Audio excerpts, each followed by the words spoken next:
So we're back with One Piece chapter 1148, titled Oronja.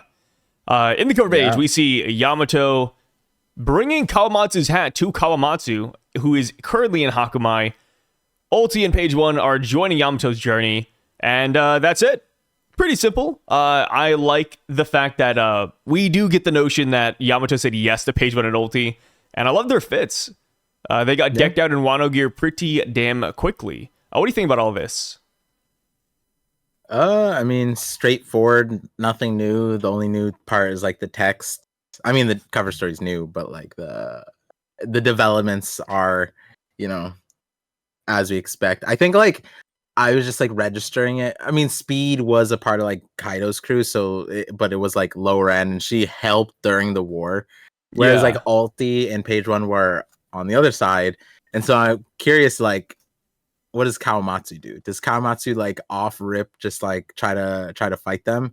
And then Yamato, like, does Yamato Kawamatsu clash? And Yamato's like, no, they're chill, they're part of my crew now.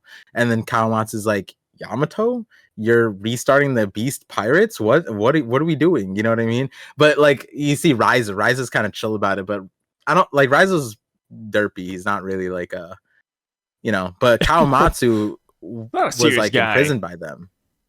So yeah. Kawamatsu might have a different perspective, and he's a bit of a more serious character in most regards than Raizo. So interesting to see what perspective Oda gives the Scabbards, seeing Yamato restart the Beast Pirates, because the Scabbards don't really have they don't really have like a personal connection to Yamato, right? Because like during the war, did they interact like super heavily? I wouldn't say so, but at the same time, like, so much time has passed in Wano. I'm sure they all know Yamato. They're like best friends with Yamato at this point. No, I get that, and like Luffy respects them and Momo respects them. That's fair, but it's like it's one thing to be like, oh, you're cool because my captain says you're cool. And like, like there's always that one character that's like, I'm only treating you nicely because sensei says so, right? Like that kind of thing. But it's a different thing to like run a war together, you know what I mean? And like technically Yamato was with them. They just didn't like see it personally. Like they didn't see Yamato holding off Kaido at the rooftop. Yamato did that alone, and like Luffy understood like what was happening because he showed up and was like, I got this now, Yamato. But no one else really. Momo was there. Momo could vouch for that. Be like, yeah, Yamato held it down for us. Without Yamato, the island would have fell like before Luffy came back. But it's another thing for them to be side by side, like brother, you know what I mean, like that kind of thing. And then I feel like they would. I mean, if Momonosuke, their Lord and Savior, is friends with Yamato, if Luffy is as well. Like, I'm sure there's not going to be, like, any dissenters who are like, I don't know about Yamato. Like, I think this is another traitor situation. Like, no, I think I forgot the Green Bull situation because they did fight. But then I remembered this one because Raizo got clocked. He got lipoed in front of Yamato, right? Like, yeah. So that's kind of funny. It would be funny if they're like, like, what if they didn't hear when Momonosuke told Yamato to not fight? And they're like, man, like, isn't it weird that when Green Bull came up, Yamato just watched us die? Like for some reason, their ears didn't activate when Momonosuke gave his orders, but it's silly. It's silly. Yeah. Good old Yamato. I wonder if Yamato, like, I would have a lot more faith in Wano if everyone trained under Yamato. Do you think like everyone's gonna become yoked and call like Yamato Sensei or something like that? I would love it. I mean, as a Yamato fan, I would love it if Yamato had that much importance in the story. I'm still wishing that she becomes a Straw Hat, like an official Straw Hat, right? I don't hate it, but I think it's a little bit silly whenever somebody's like, oh, but Sai, she is a Straw Hat. Huh, Luffy said she is one back in Wano. Or like, oh, Vivi's actually a Straw Hat, guys. It's like, okay, well, you know what I mean. I want them to sail on the ship. Will it actually happen? I don't think so, but if that doesn't happen, I want what you said to be true, where Yamato gets that importance. They train Wano. They learn Ryuo. They get strong. Maybe they get Kanabos. That'd be crazy. Imagine Kaido's like, I'm going to get revenge on the land of samurai. And then he comes back and everybody's wielding a Kanabo. He's like, huh? Yeah. No, that's exactly because Odin. He's so funny, dude. like his techniques, like what's his face, Kinemon, he knows like Odin's, like Odin, Ashura Doji and Kinemon, they were like the closest to Odin, and they were learning from Odin. So if the Yeah. parallel were to fall through, Yamato would be teaching Page One, Ulti, and possibly the others if, like, if Odin was allowed to prosper more, I'm sure more of Wano would have learned from Odin had he not been like carried the way he was, like also dancing naked for the time that he came back after Roger, right? Yeah. Because after that, then he was considered a meme, and it's not like people were learning from him then. But yeah, Yamato might actually just give Wano the training arc they need, and we might get like seven Thunder Bagua, like some crazy collaborative, like the way the scabbards all stabbed Kaido together. We're gonna get Yamato and her scabbards to do Thunder Bagua together, and then we're gonna see like a astral projection of Kaido in the background. The way the scabbards had Odin. That'd be crazy. Now that I think about it, the best training for somebody with a Kanabo would just be taking them to the batting cages, right? Dude, the slice of life. Yeah, imagine the slice of life. Like, they just go play baseball. And Dude, Japan loves baseball. Yes! Japan is huge in baseball, bro. Dude. That's crazy. You're on the money. Oda needs to make a baseball spin-off of Wano. It's so meta. That's so meta for Japan.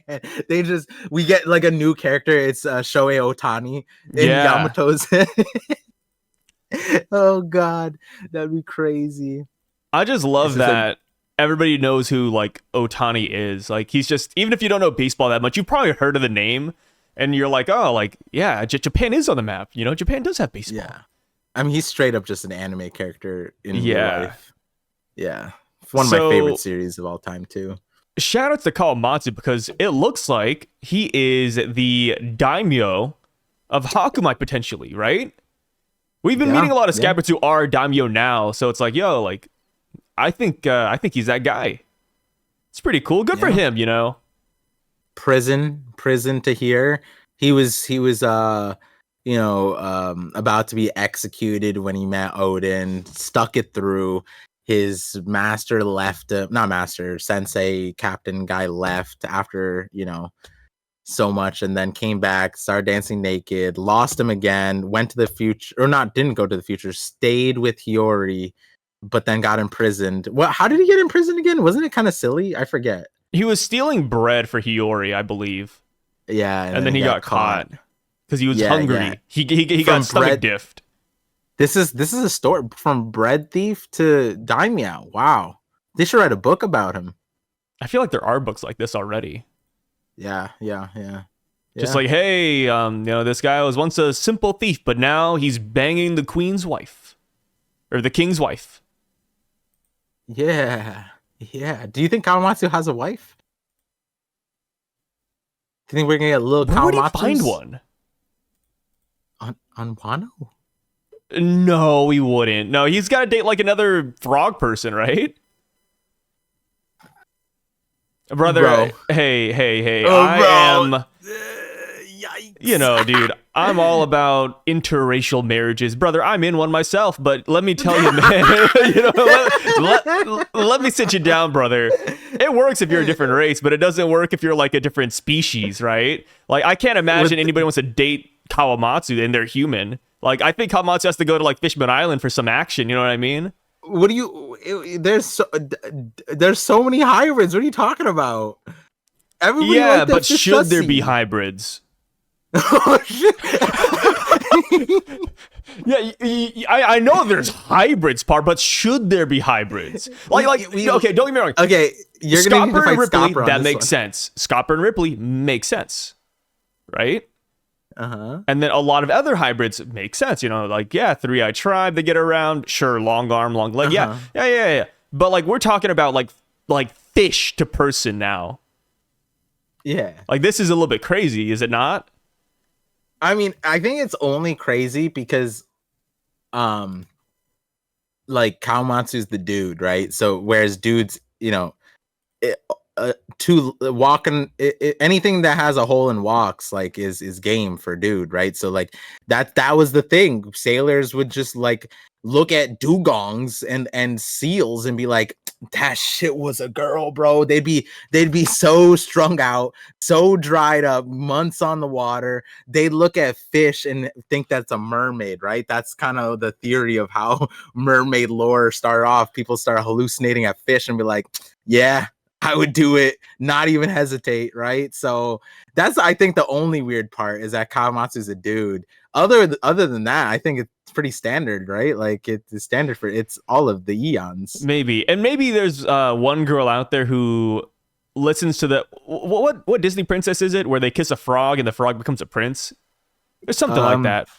Princess Frog or something like that. Is it Princess Frog? Princess and the Frog? Yes, something like that. But yeah, maybe there's a girl who grew up in that story and they're like, damn, if I kiss Kawamatsu, he's just going to turn into a handsome human one day. It's funny because like he's a puffer fish. Is he good? Yeah, he's a puffer fish. I never really looked at his his actual sub race. Is he actually a puffer? He is subspecies. Wow. Yeah, he's a Japanese pufferfish. So the guy's toxic, man. You said race for the type of fish he is. It's a species. Bro, imagine you get with Kawamatsu and then one day you just get poisoned out of nowhere. That's scary, is it not? It's just his liver. Unless you're like really down bad, right? I don't think it's like right? Like it's pufferfish aren't like if you got to prepare them right, because if you cut wrong, then the liver opens up and then it poisons the rest of the fish. But the fish itself is fine, right? People eat pufferfish, right? I'm pretty sure. Yeah, people do. Yeah. So, and then I think this one doesn't have like the spines. I was just thinking. That one. What? Huh. I was just thinking, like, I wonder what it would be like if Kawamatsu was this giant plot device in Onigashima, where Kaido, like, looks at Kawamatsu on the war, and he's like, finally, like, you're here. And then what he does is he puts his hands into Kawamatsu, and then rips him open, and then throws his liver around, and then poisons the rest of the scabbards. And he's like, I've been waiting for this. You thought of this, took a pause before and then proceeded to pitch. Like imagine Kaido just swinging around Kawamatsu's liver, and then all the scabbards are like, ah! And then they all die. Like, that'd be crazy, dude. Also, that'd be really intelligent from Kaido as well, right? Would it not? Like, he knows about the Japanese pufferfish and he's using it to his advantage. Like, that'd be like high battle IQ. I want to land an interview with Oda just so that you could pitch this. Oda, I have an alternate ending to Onigashima. Oda, please. Hear me out. Kaido sticks his hands into Kawamatsu, takes his liver, starts beating the shit out of people. Yeah, so guys, have you seen Zetsu in Naruto? We just need something like that, except they go a step further and they remove the liver. I want to know how Oda would handle. Would he like handle it like a kid giving like a fridge drawing? You know what I mean? Like, here, Dad, I drew this for you. Like he'd probably handle us like that. It's like, okay, all right, move along. Like, oh god, he's so funny. Nah, dude, I think Oda would be all about it.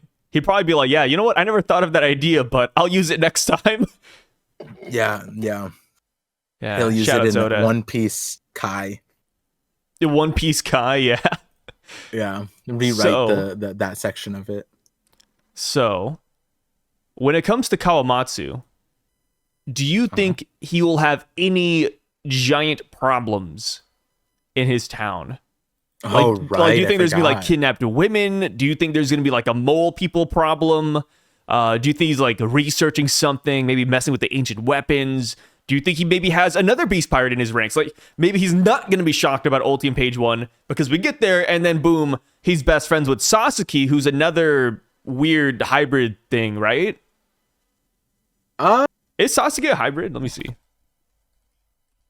I think is he just human?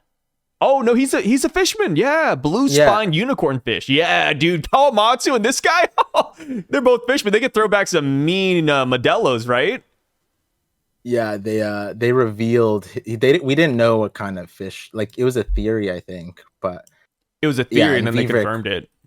In Viver cards, told us that he's a fisherman. So we didn't. I think that was a recent Viver card. I Yeah, don't think that was a like while we were in Onigashima, we didn't know this, but it was a theory that he was like the husband of Kokoro's daughter from Water 7 or something like that. yeah. And Chimney, like this is Chimney's dad essentially, which again, that would have been cool if like, you know, the Frankie fight, like some of this would be revealed and whatever. I remember talking about this a bunch of times, and but That part's still in the dark.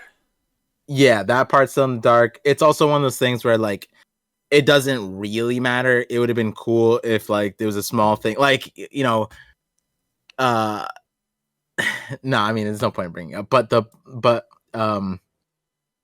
as far as Kawamatsu and Sasaki thing, I think you're right in the sense that there is probably going to be some kind of pairing. The question is how, because if the idea is that Yamato is going to meet the rest of the Tobiropo along the way, then they're either going to be causing problems or they're going to be like rehabilitated. So one way or the other, I think you're on the money on that one, where it's probably Sasaki Kawamatsu pairing. At least, you know, Oda probably put the fisherman in the same bag. I don't know if it's necessary, but you know, birds of a Ooh, feather flock together. put in So another probably. fisherman. Put Jack in there. That'd be crazy, right? Yeah, I guess I don't Jack. think they'd be as forgiving to Jack though. Like Sasaki and Ulti, Page One, sure, but Jack is like, you Yeah, know, the back in the day, he'd people be used to the. call him Hitler's favorite disciple, bro. That's true. I wasn't there back in the day, but looking back, I can see why they called him that. Um, the and to that point, right? You could say Jack is like Yamato's Ashura Doji, except Ashura Doji wasn't literally smoking people like an entire race of people. Like Yeah. Ashura Doji was just like a bandit in a mountain, so they called him a mountain bandit. Uh, Jack was doing war crimes, bro. Like this guy was insane. He's never not done war Yeah, crimes. the Like Geneva Convention must hate this guy. yeah, and then the only I think right at no his introduction. Yeah, his introduction. Wait, was it his introduction? Yeah, his introduction was trying to free another, like in the worst war criminal of like of the One Piece history at the time, Doflamingo, and he tried to run the fade with like Vice. That's where like the notoriety came from, right? Like that he went up against Suru, Sengoku, and Fujitora, right? And like, yeah, he didn't win, but like that's crazy. And then the next thing we see him, he's just trying he's he's trying to obliterate an entire lost race of animals, which is also wild because like, you think that Jack would like, I don't know, he might be like, oh, like Kaido would like love these guys, you know? Maybe we should bring them under our ranks. Yeah, But dude, you know how he crazy it called would them have beast been pirates. if Jack won that fight initially? Like Jack actually beat Fujitora, he beat Sengoku, he beat Suru, and he freed Doflamingo right after Dressrosa. That'd be nuts. Jack would be I would be a Jack fan too then. You know what I mean? Like Yeah. if we came out of it and like Fujitora like was it would be like Suru and Sengoku were pressed and then Fujitora had to show up and then like Sengoku like had some kind of like scar, right? Yeah. I think I would be a Jack A fan. Jack the Drought scar. Yeah, Oh like man. just there's just like a moon blade like thing and Fujitora's just like, damn bro, if I wasn't there sooner you'd be a moon cake, like, and then Sengoku's just like, the age is catching up to me, some shit like that, just acknowledging that Jack was like a threat. If there was an iota of that, right, from Suru giving Sengoku flack, I think I would be a Jack fan too, like low key. That'd be kind of sick. Yeah, Obviously it's the one of those Zoe things, stuff. man. Yeah. No, go for it. What are you gonna say? No, I was gonna say the Zoe stuff was kind of crazy, but like I would have had so much positive PR going into Zoe. Like, yo, he The smokes mints are Sengoku. done. No, and then Yeah. Jack would end up being Garp's number one enemy, right? Like imagine Naruto, right? You're Naruto from Naruto, the series. and then you hear that Sasuke and Sakura got killed off screen to Jack the Drought. Like, is that not a reason to go like sicko mode? Like, Garp would be after this guy, dude. Yeah. Like that'd be so crazy. It'd be so crazy. That's such a funny way to put it, right? It'd be like Naruto from that popular series, Naruto. That's like the downside of having your series named after yourself. Like, imagine if One Piece wasn't called One Piece; it was just called Luffy. Yeah, Monkey which D. in Luffy. Greece It's like, it is. huh? In Greece, really? It got aired as Drake.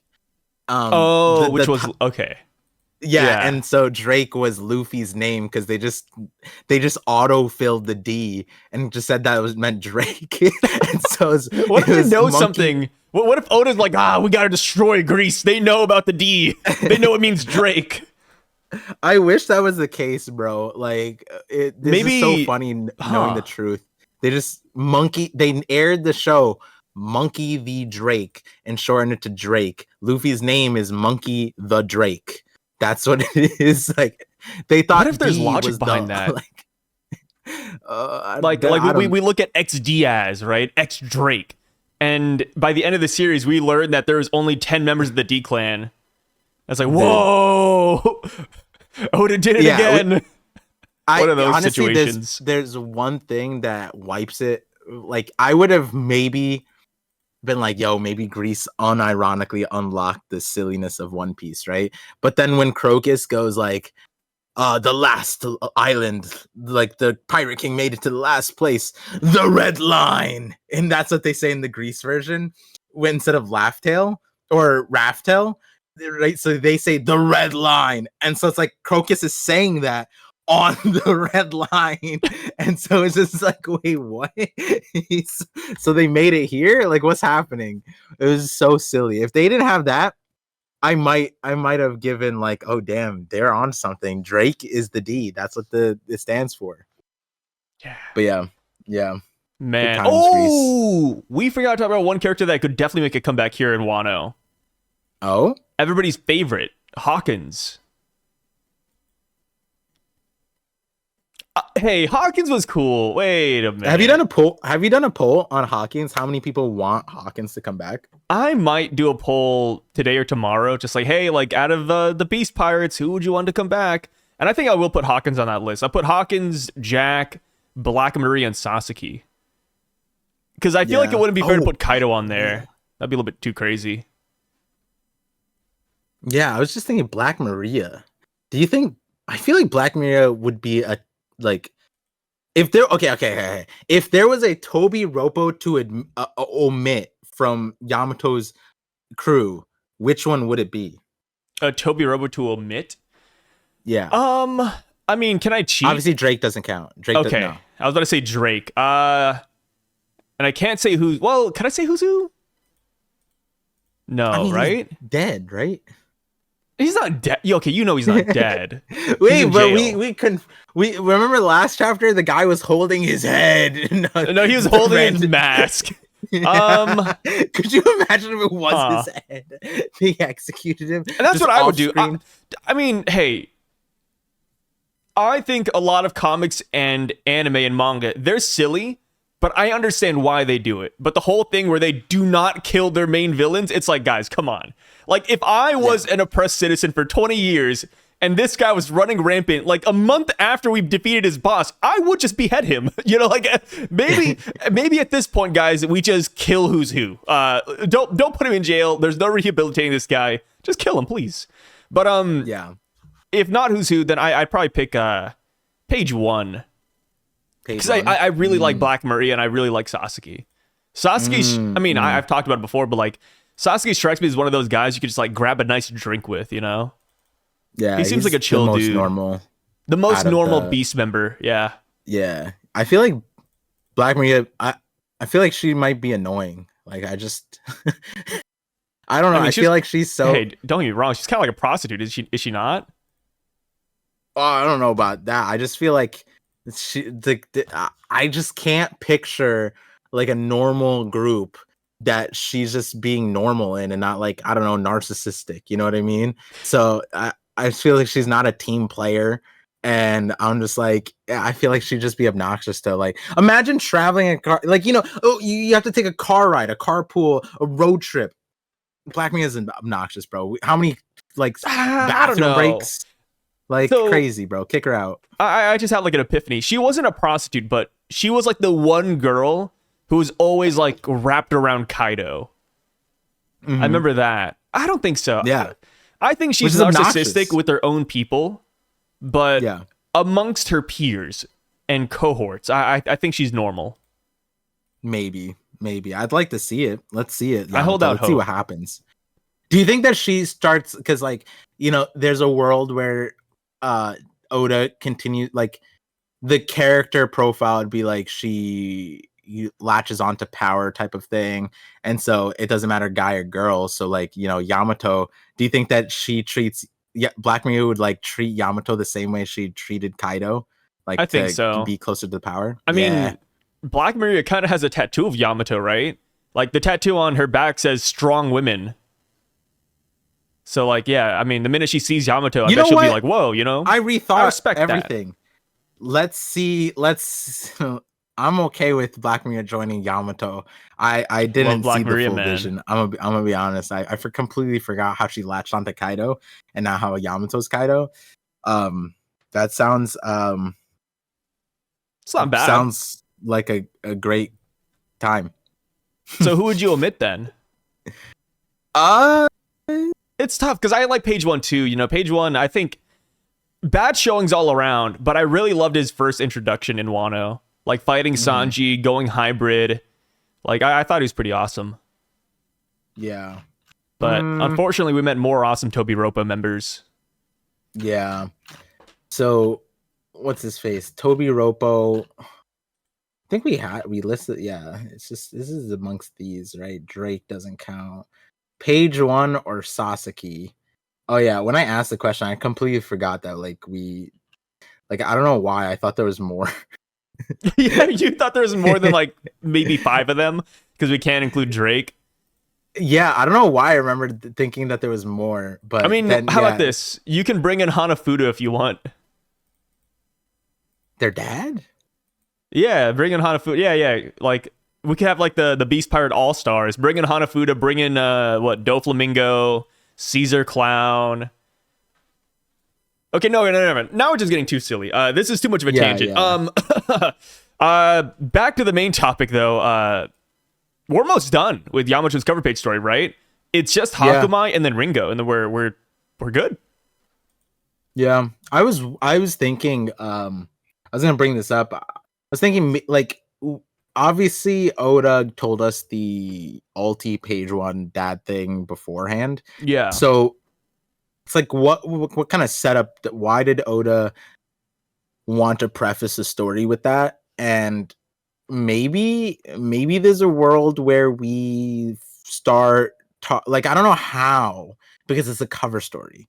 Cover stories really limit like information, like giving us information, right? Like when we got Anel's cover story, we got a lot of info, but it was like not verbal almost. You know what I mean? Like Yeah. we had to decipher hieroglyphics, and like it was very you didn't need words for that, but something like Yamato's mom, which like maybe that's important because we like the Oni princess and the horns, like maybe there's something there. And I wonder if like the pathway for that conversation is like Alti Page One's dad slash the parent stuff. Like maybe they like all knew like we don't necessarily know about Yamato's mom stuff, but I think about like Loki hired in like how Oda did bring up like obviously we didn't like meet them, but we're starting to get details of them and how they might be involved in the story or certain decisions.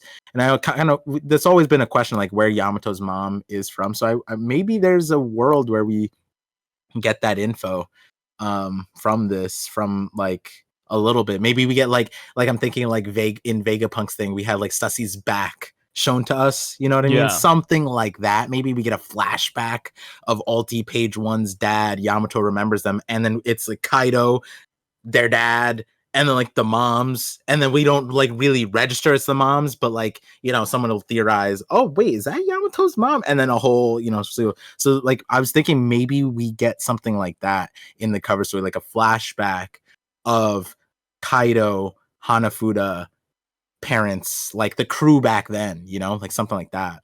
Yeah, the OG gang. Mm-hmm. Maybe even Kaido with some of the Rocks pirates would be pretty cool, like after the fact, right? Because we know that he didn't see Big Mom after they dissolved, but that doesn't mean Kaido didn't see the other Beast Pirates, like Captain John, Wang Ji, right? Maybe we get some of those guys in here. Gloriosa. Yeah, you said Beast Pirates and then said Wang Ji, and I was like, oh, my bad. I meant Rocks, yeah. Beast, Rocks, like, it's all right there. But yeah, like maybe that's what we get, which would be super sick. Yeah. I'd be all I kind for of think the cover story's lining up for a flashback. I feel like it'd be weirder to me to have what you said earlier, which is I think why you said it. Like, do we have another insane problem for when we meet Kawamatsu? What kind of problems does he have? And then like Oda inserts like, oh, on the other side of Wano, there's an entire other, like all the men are being kidnapped. Like, I don't know, some crazy. Oh, actually, wait, Black Maria actually, hold on. That actually might just be we go to the other side of Wano and all the men are being kidnapped. And then it's like, oh, who did?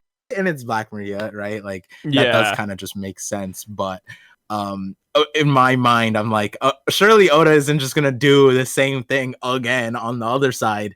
I was thinking maybe he just gives us a flashback, and then in between the flashback, we see like updating stuff, Sasaki, Kawamatsu, and then, you know, that kind of thing. But you know, it would be really funny if we get to Akumai and we learn that they have the exact same problem. They're like, hey, the women are being kidnapped, and then we don't know where they're going. And you know, this is the plot twister. We go to visit Kawamatsu, and we realize that Kawamatsu is the one kidnapping women. And he's like, why won't these human women date me? So he's just kidnapping them against their will. I call him Dark Kawamatsu. Kawamatsu's not an incel, bro. What the fuck?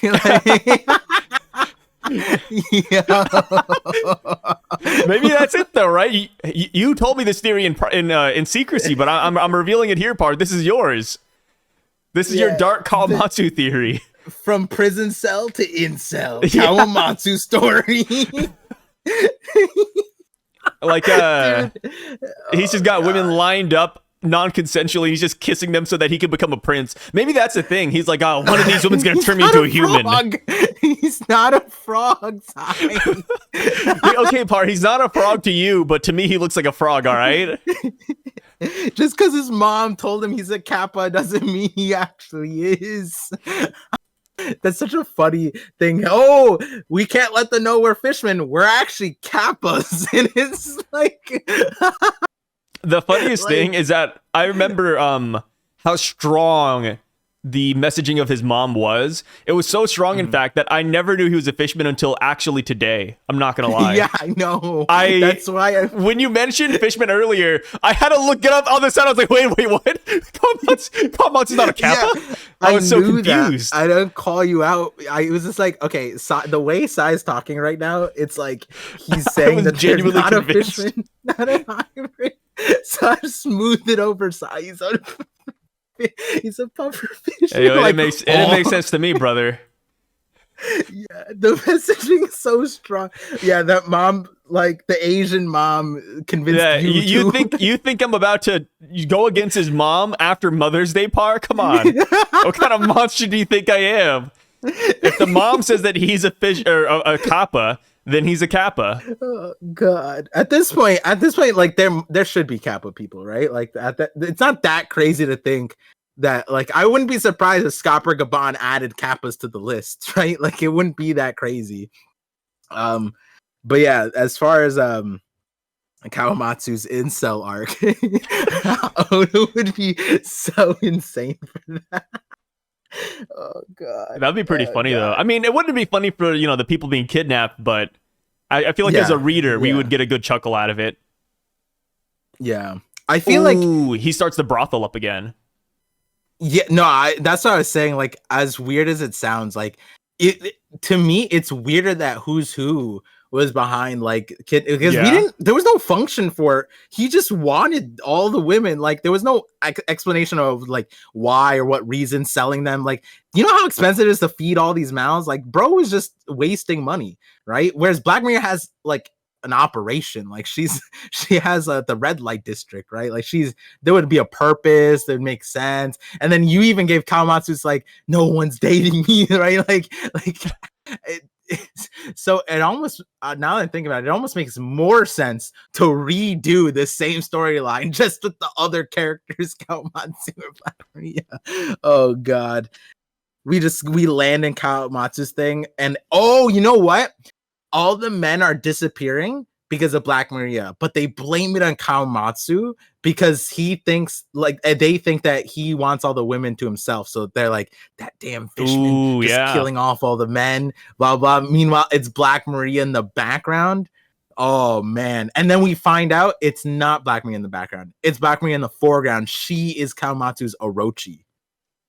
Ooh, yeah.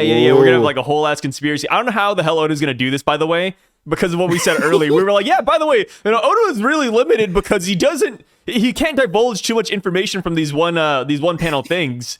But here we are crafting up like a big conspiracy here in Wano with Kawamatsu and Black Maria. Wait, it's perfect. Okay, so do you remember how this started? Onigashima sinking, yes. So no, well, that's a little. I don't know why. Like when it's like, what's like that was like me asking you what's my backstory, and you're like, well, like there was Adam and then there was Eve, and like you just like went way. No, that's literally how the cover page story starts. What do you want from me? Yeah, that was volume 1. I meant like the who's part, which was that Yamato fell asleep, like they were chilling, fell asleep, and then a thief just comes by. Like that's not how it started technically. Okay. It started with Yamato hearing that women have been being kidnapped. Right. Okay. No, but I mean like the transition into like, escalating the thing. I think we're due for a Yamato sleeping and then a crime happens. Like a normal crime, not like that kind of a crime. Like a normal crime happens. You know, and then that she like chases them. The thematics of like Sun and Moon are so prominent in One Piece. What if the first crime happens while Yamato's asleep, but the second crime happens while Yamato is asleep with her eyes open? Oh my god. Yeah. And then she awakens. Nah, that was too far. No, it's too far. Yeah. So we can move on to the chapter now. We don't have to, and then Sukiyaki comes. No, it's always funny hearing people talk about this. So like, guys, they start talking about the chapter 40 minutes in. Like, Sukiyaki mentioned here. Yeah, Sukiyaki mentioned here. It's always a little bit silly because people are like, hey, I don't know how the hell they talk about the cover page for this long, and it's always impressive when I look at it too because I just took a glimpse at the time. We're literally 38 minutes in. And we really have only talked about the cover page, and it's literally one picture with simple text. There's nothing special about it, and we're just over here yapping away. I promise we're normal. It's a talent, people. Right? I feel like at some point it's so special that it's a talent. Dude, I remember from the 50-50 when we were having the gorilla conversation, and I said that like I was saying that you were having the perspective that the average person is like us and whatever, and I was like, we are anomalies, and I thought it was clear, but someone in the comments was like not they didn't say it like this, but like, oh, Par's so full of himself. He said him and Sire, and now I'm like, I meant that in the bad way. Like me and Sire are so fucking brain rotted. Yeah, anomaly is a good way to say autistic, by the way. Yeah, I was like, damn, I thought I made it clear. I was like, me and Sai are not normal by a bad standard. Like we're on the other side. I mean, we were talking about Kawamatsu kidnapping women. I mean, how do you think me and Par got wives? Come on. Oh my god. Do you know how much you had to pay for her? Jeez.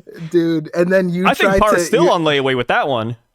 You're like, Par, of course I wouldn't have interspecies marriage as a problem because I'm interracial. I was like, what the I have to do with it?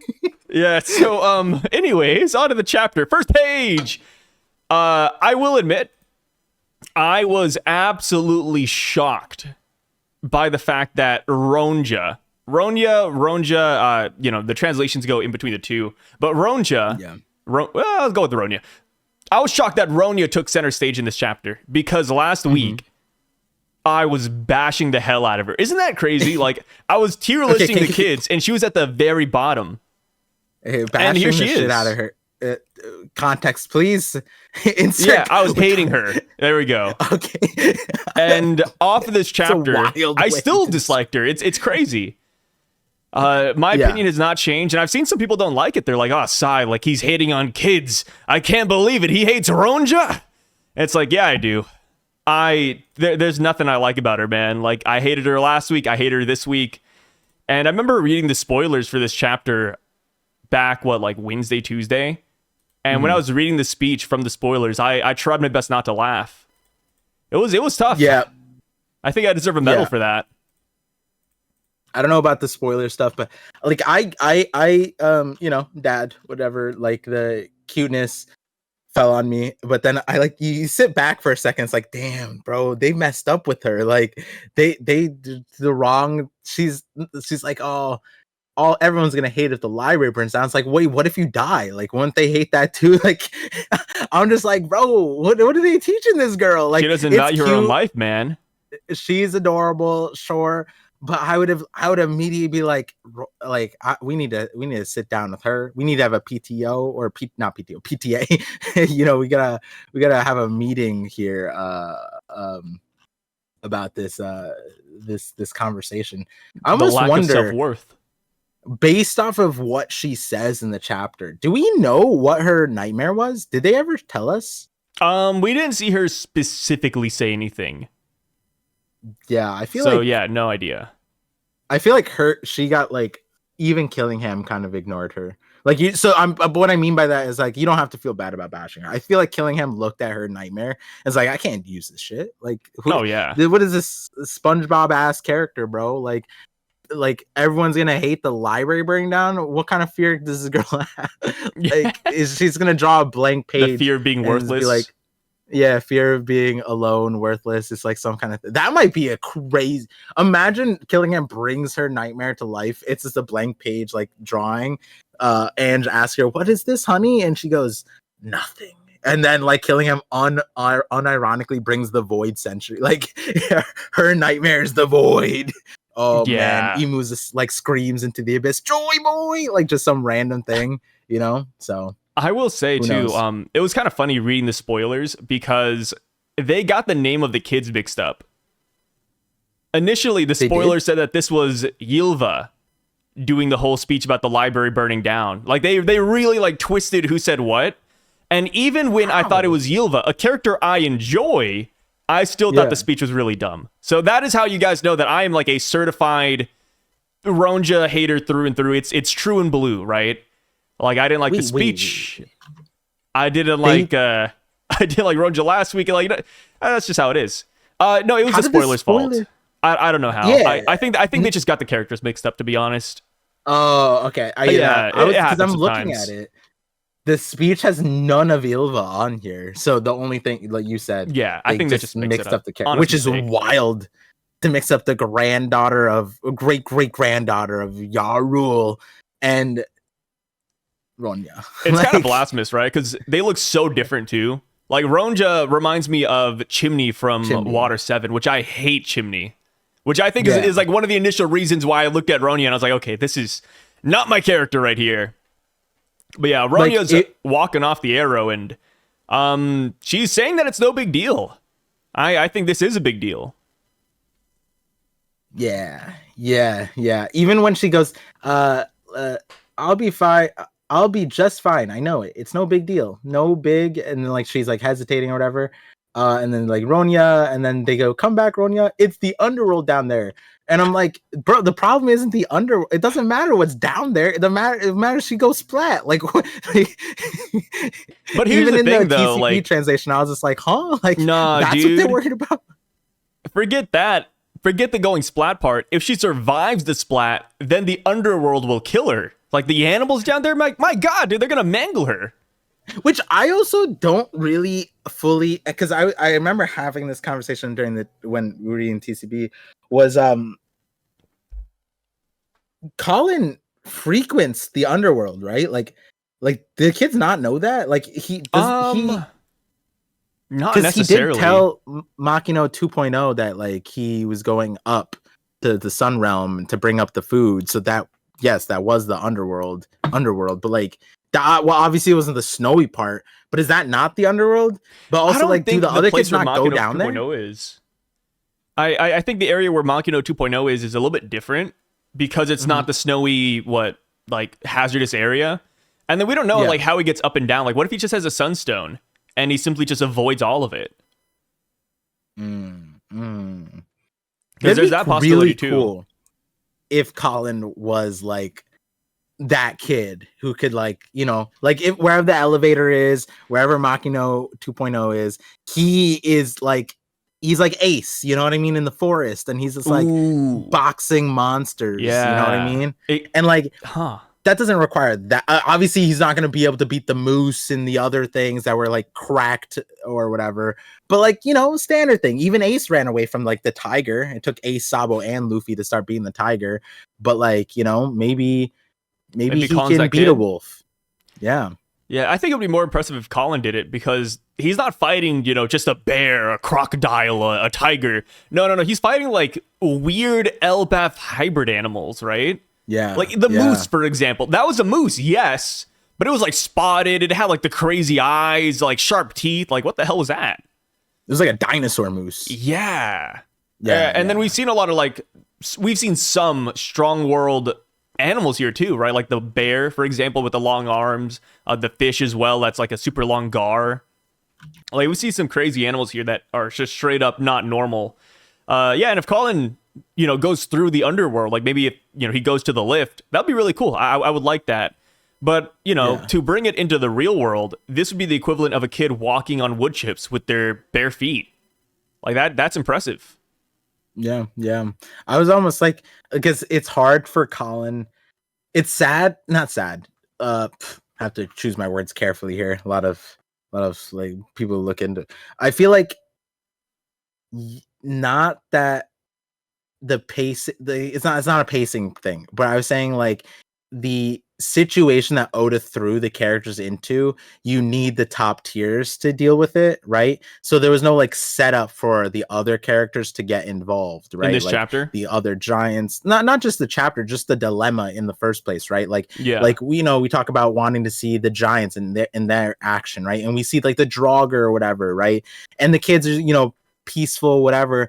But as a byproduct of that, a character like Colin, who does get emphasized, he's in a weird bucket because he's a child, and a giant, but he's one off in so many different ways. He's Scopper's kid, like he's Ripley's kid. He's the one kid who wants to fight. He's the one kid that we see like freewheeling Elbaf going down there, and we don't know like where he's at. And you know, that's because like the current problem, it would be ridiculous to throw him in there, right?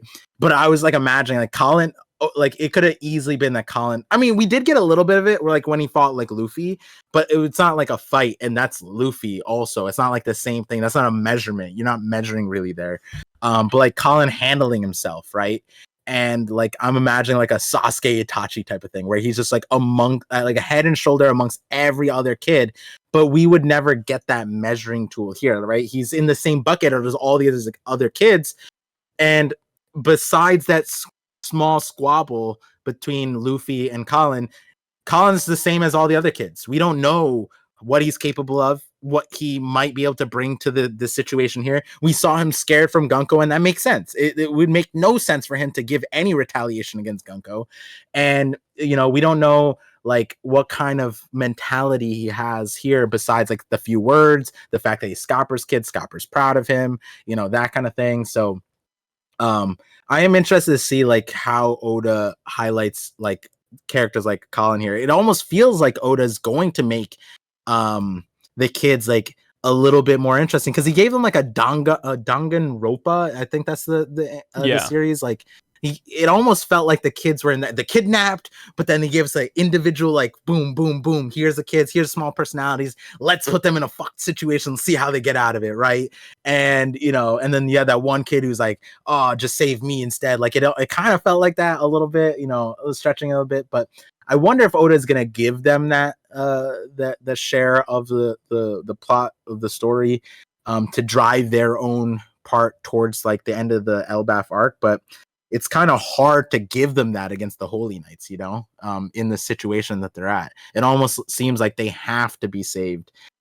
So it like as far as liking the characters, I'm in a weird spot because I want to like the characters, but they're so deprioritized in my brain to the point that even Colin's deprioritized, and I'm not expecting any of the other kids to rise above Colin in my care.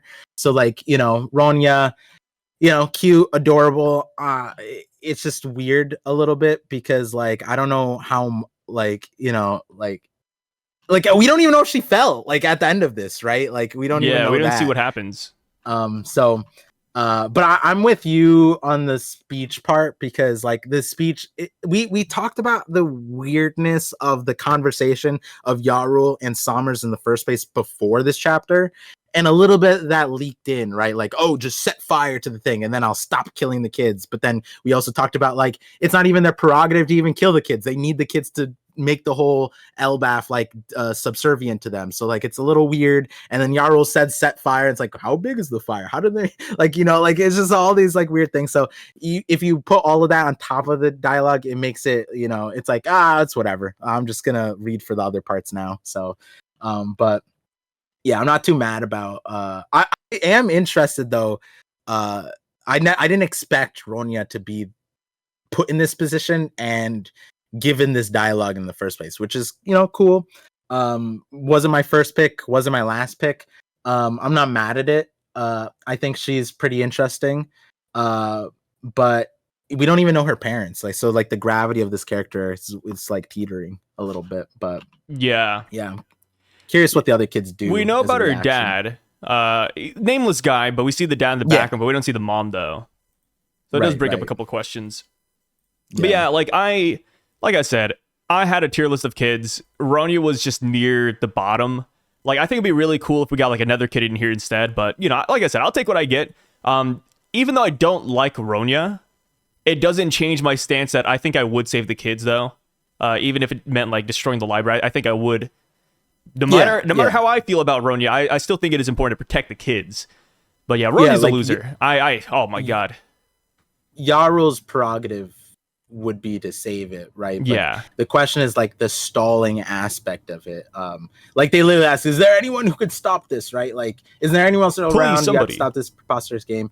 And then the irony is like, your greatest soldier is there, guys. Like, you know, I don't know if they hear it. That might be the reason why I feel like Oda could have given the Holy Knights just the videos transponder snails and made this a little bit more like seamless with the hostage situation. But I feel like the aspect of hiding who's there and what's happening to the Holy Knights is keeps it interesting. Because like if the Giants saw Scopper there, and then they'd be like, "Oh, we don't have to do shit. Like Scopper's got this, right?" And then if they see Scopper losing, then they're all right. We'll burn it. You know what I mean? So they kind of have to act like the one free lash out. Yeah, I am curious. I'm wondering. I kind of alluded to it a little bit. I don't know. Okay, actually, first question. Yeah. Obviously, it's skipping a little bit, but I feel like it makes sense for us to just like talk about it. Ronya falling. Do you think she fell, or do you think that no? I don't think she fell. Based off of what happens this chapter, I don't think she's falling. And I know it's weird because me and Par are kind of skipping around. Typically, we go like page by page, but the way this chapter breaks it up, I feel like it's important to just talk about it all at once. But when it comes to Ronya falling, I don't think she did this chapter. Maybe next chapter she will fall, and they'll say it's because of Scopper. Like, maybe they don't let the other kids drop off, but Gunko and Sommers are like, hey, because Scopper's fighting back, we're kicking Ronya off the cliff. She's going to be the first sacrifice. Do not fight back against us, or else more kids are going to fall too. So the reason I asked that is because I think it's necessary for her to fall. Same. And I'm curious if Colin awakens Haki. Oh. Do you he might get a Haki bloom, and we might see him break like whatever, you know, the invisible chains on him.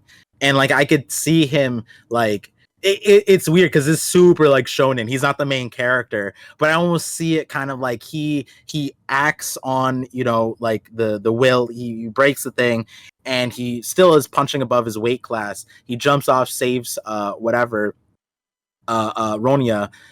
But and then in the anime shonen trope, it would be like Luffy picks up both of them and is just like the All Might, you know, like you did the hero thing, Mike, like the kid, and then you know, like he just wanted to save her. He had no plan, you know, but his act, you know, awakens his Haki would be the main thing, and that's kind of where I was thinking is like it would be interesting.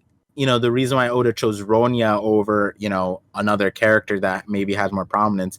It's a little interesting because if it was Ilva, then 100% Colin, Ilva, that's like the romance, you know, kicking in, like, I'll save you. And it's like his future wife, like type of thing. But it's Ronya. So I'm like, does Oda set up does Oda do that? It doesn't really matter. But no.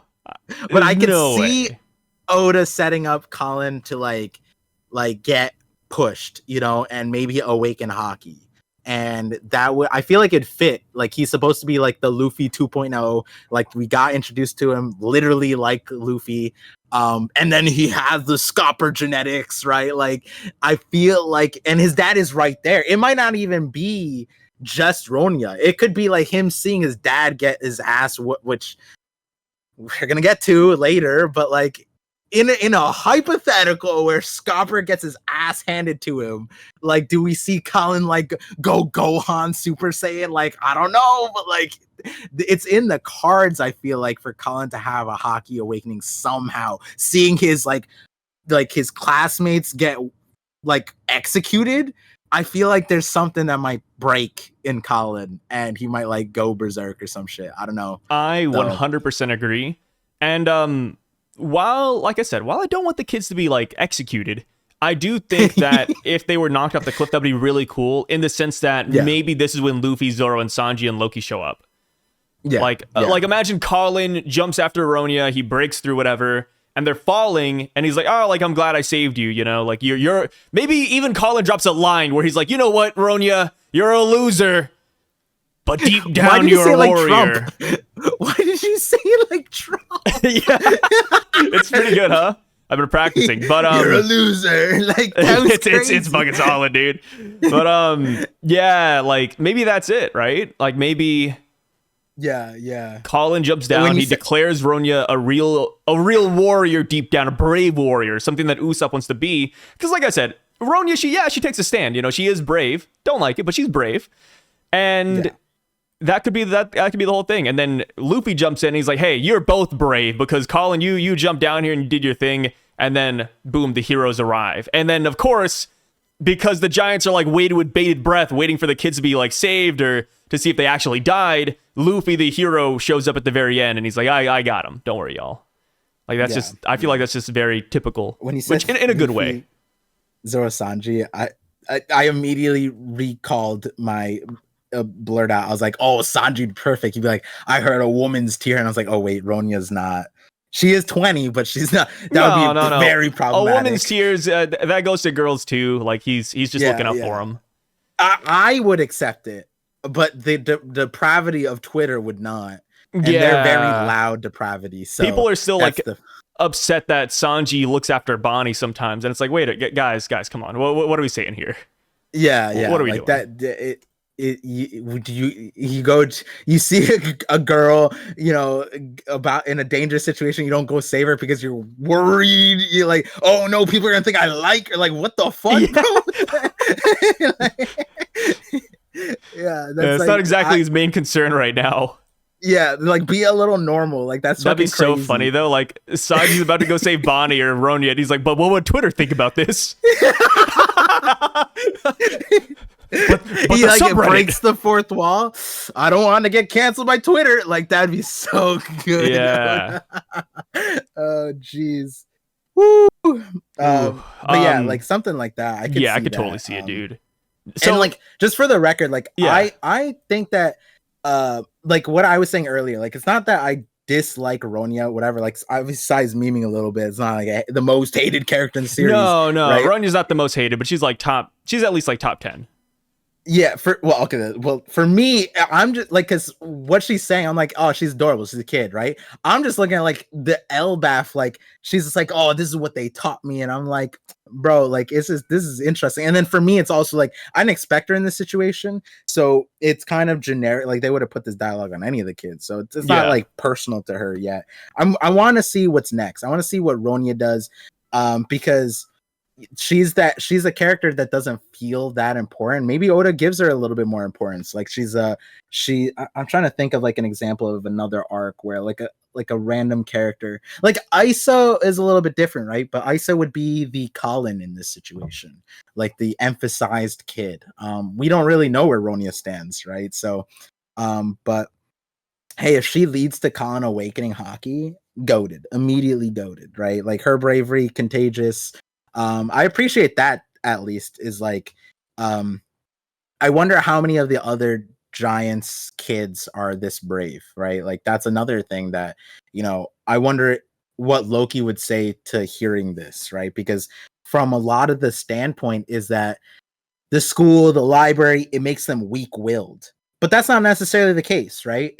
Like I think Ronya here would be demonstrating a difference, right? Like just because they're educated doesn't mean that they're gonna be like, you know, and that's like what's super odd about they're acting as if the school is the problem of like, oh, we can't get warriors out of this. It's like you still need schools, you still need like the library isn't necessarily the problem here. Just add like PE, add like a Yeah, military like teacher. 1 hour extra a day just training, right? Like it's not that Yes. crazy. Yeah. So and that's where it's interesting because it's so extreme. Everyone's like, "Oh my god, like the warrior race is finished. What are warriors doing at school?" It's like, you know, and I like that there's a crack here. I don't know if Oda's going to follow the flow of this, but the reality is that what Harold was implementing wasn't necessarily counterintuitive to the warrior race. And we might find out in more ways than one. An example I would like to see, and again, it's very difficult to implement given the Holy Knights. Though I think Scopper, Luffy, Zoro, Sanji Loki could probably clear the situation. The obstacle that would make a lot of sense to give Elbaf right now is like, and also, this is a big reference to Oda's favorite show, not favorite show, but one of the inspirations to One Piece, Vicky the Viking. I didn't watch the whole thing through. I think I watched the first 2 episodes. In the first episode, the not conundrum, but like the dad comes home and he's like the strongest Viking of all the land. I might be exaggerating. I didn't watch the full show yet. Or you know, now he's like super strong, he's successful Viking, comes back with a haul, and he's asking him like where his son is. His son's super scrawny, not that strong, but he's also like has notoriety. And the mom goes, he's strong, like he might not be as strong as you, but his brain power makes him stronger than you, like he essentially like that. And the dad's like, huh, whatever. Like it's like this confusing thing because his dad's like relying on his strength, whereas the kid's relying on his brain. And then I guess he gets like stronger later or whatever, I don't really know. But the obstacle that Oda could give here is that like there might be a problem that the giants as a whole can't really solve, but the kids, because they're educated a little bit more, they're able to more clearly see and solve the thing. But like I was saying before, the kid was solving like a problem between like a wolf eating food or something, some basic ass thing. He's trying to, like, the wolf is super strong. He was trying to outsmart the wolf. The dad would just beat the wolf up. The kid outsmarted the wolf. You can't really do that with kids against the Holy Knights. Like, it's a very difficult like obstacle. Yeah, and then what would we be thing. saying, right? Like, if you have like a third grader's education, you can beat the Holy Knights. Right. It gives you a leg up. That and that's where it's like we don't have like, and that goes back to what I was saying earlier, that the dilemma almost fast tracked the development that we like, you know, setting up something like that, which I think would have been better for, like, I think then Ronya and the kids would be better received. At this point, we just learned their names, and now we're just killing them off. And it's like, whatever. Like, let them die. I want haki to be bloomed here instead of like, you know, this overarching story where the kids demonstrate that their education actually makes them better warriors than their parents. Because like, I don't know if that's what Oda's gonna do. So like, you know what? I'll settle for Colin getting haki. That's cool too. Yeah. It'd also be cool if the other kids like saved Ronya. Like if some of my favorite kids out there, like, you know, Scaldi, you know, Joanna. Scotty? Is it Scaldi or Scotty? It's Scaldi, I think. Oh, is it? Was there an L? Yeah, Skaldi, I believe. Damn. Yeah. I mean, maybe the Viz translated it differently, but yeah, I just remembered the Viking version of Scotty, like little Scotty Disick, you know? Yeah, like maybe some of my favorite kids will jump in and save Ronya, because I know that they wouldn't give this lame ass speech in this chapter. They'd be more headstrong. So we go on, and it's funny because Sommers is I like the way Sommers and Gunko interact in this chapter. Unfortunately, we don't see any Killingham, but Sommers is like, "Hey, Gunko, put me on, put the kids on. Like we gotta let all the giants hear this." And how long does it give them? 5 minutes, right? 5 minutes to make a decision. 30 seconds. 30 seconds. Yeah, that's pretty quick. Yeah, just no hesitation. Just you got to go in. You know, you can't regret this. That's kind of like what car dealerships say. Like, hey, we can hold that car for like 20,000 for like 2 minutes, and then we got to sell it to the next guy. It's like, whoa. Yeah, otherwise it's gonna depreciate once I drive it off the lot. You know. Yeah, he's really he's a hard bargainer. So it's kind of fun seeing the giants like off of Sommers' message debate each other, right? It's a very split thing where they're like, hey, let's save the kids, let's save the library. There's generations of wealth of knowledge in there. Like, oh, it's pretty realistic. And the thing is, the negotiation, this is negotiation communication 101. Anyone's ever talked about like communication, it's a two-way street. You're the messenger, or you're if you're giving a message, it propagates. There's so many ways to convey a message, but you have to recognize who you're speaking to. And Sommers is speaking to a literal fossil, bro. Imagine giving Joe Biden 30 seconds for anything. I'd be like, no, take your time, old man. You know what I mean? Like, 30 seconds is the hardest part. I mean, you don't want them to make an educated decision, right? I mean, that's the whole point of like making it limited. They're not educated, Sai. They just got schools 20 years ago. Yeah, but I'm just saying, like, you know, you don't want to give Jarl too much time. You don't want him to think about this. Like, the whole point is that he makes that split decision and then he just joins the Holy Knights. I don't want his decision to send him to cardiac arrest. Like, give him 45 seconds. If it does though, you know, the Giants are going to be like, who's the new leader? Or maybe the Holy Knights are like, hey, like that's one person out of the way. Yeah, we got to think how long it takes a giant to breathe, right? Because like our lungs, like, you know, that's a decent amount of time. Imagine a giant's lungs, bro. Like, it probably takes a long ass time. Takes a while to fill it up. Yeah, dude. Like, by the time he's like saying the words out, do you think? Oh no, he's speaking back in. Imagine Yarul just yells. And Sommers just hears it. Like, he doesn't even need the Denden move. I honestly think that's how the Giants should operate. Like, they just scream to the other Giants on the other side of the island. That's a big ass island, though. Like, I feel like if this was Dressrosa, that would work. But Elbaf, I don't know, man. Oh, wait, no. No one heard Hired scream, so it didn't really matter.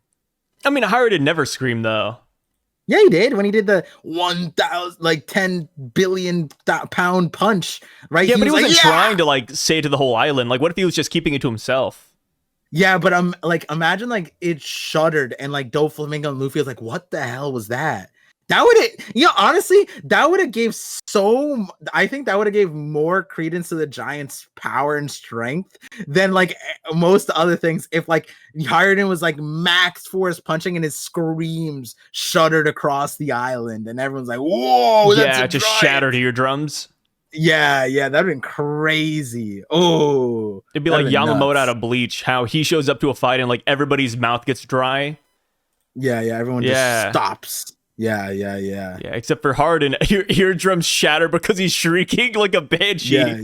I'd be more pissed. I'd be like, yo, what the hell? What is this? Why No, are you not doing like that, man? okay, Sai. You're okay. If you had to throw out your strongest punch, like you're all for one punch. You know what I mean? Like your Yeah. Detroit smash, Oklahoma smash, bro. You're letting out a little grunt. You got the tennis is in you. You got to do the you gotta go, but like a punch for your life. You know what I mean? I agree. I remember, Yeah. yeah. When I was Wait, what in do you like, remember? when I took Muay Thai classes, they did say like you do want to grunt often or like grunt loudly, which I don't know if that's like an Yeah. actual thing or not, but it could just be like my teacher. But at that point, I'm like, yeah, I guess that makes sense. Nah, you need to. You have Yeah. that. You need that release. Yeah, release that energy. Yeah. So, It's like the same thing as you need a named move. oh When you name a yeah. move, it makes it like 15% stronger. Just don't say it out loud when you do it. Say it in your No, head. no. Imagine you're in a like if Mike Tyson went this is Detroit smash. The other guy's like, what the fuck? Like, there's like it destabilizes your brain a little bit. There's psychology to that. Yeah, The there's gorilla psychology would to it. definitely be confused if you started speaking English to it. Oh man, crazy. Like I'm playing a game right now, and like one guy's ability is to cut off legs, and he uses them to transform into like different enemies. And then he's like, like I gotta clean my legs, and the character's like, wait, why are you doing that? He's like, imagine the psychology. Like you're going into a random battle, you see me carrying the legs of your dead brethren on my neck. Like, isn't that intimidating? Like, yeah, I guess so. I mean, I guess it's the This is same a logic game? here. Yeah, it's a really good game. Like, is it a AAA game or is it Without, I don't want to spoil like what happens in the game. So like, it's game of the year, I think, in 2025. It's really good. Oh, Yeah, I saw Oh, Dax 'cause- Sake playing it the other day too. We were talking about it. oh wow. Yeah. Damn, that's crazy because I was like, I would read that. That's sick. Yeah, it's pretty cool. It's a good story. That's a good story.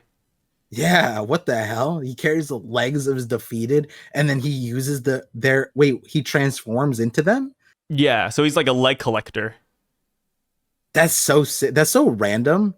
Why the whole leg? Does it need what's in the leg? They never really explain it, but it's just what he does, man.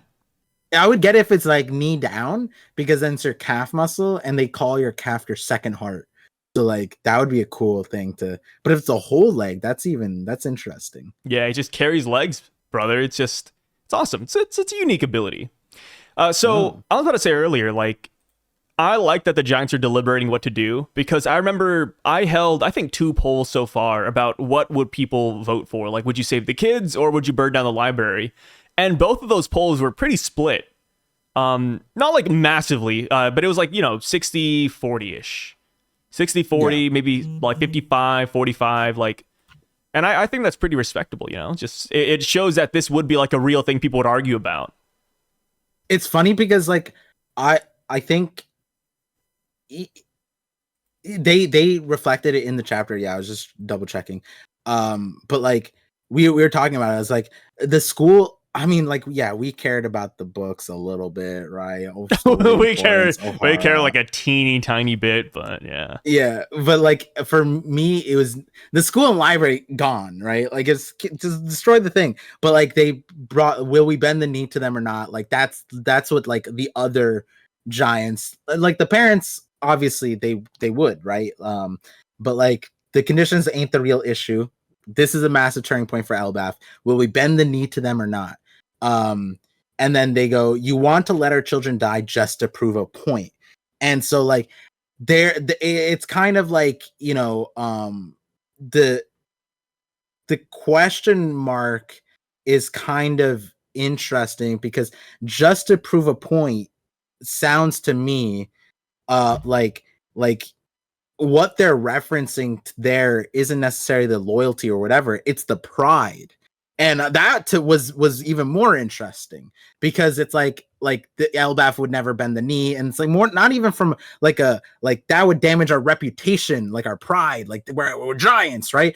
Versus like the loyalty to them, like the future part, what does that entail, right? So like it's funny that's where Oda puts the onus of what they have to concede for their kids, and so they are willing. Yeah, our pride doesn't matter, our kids are more important, right? So we're measuring those things, but even to that degree, this person is like this is a dumb game, obviously hostage, right?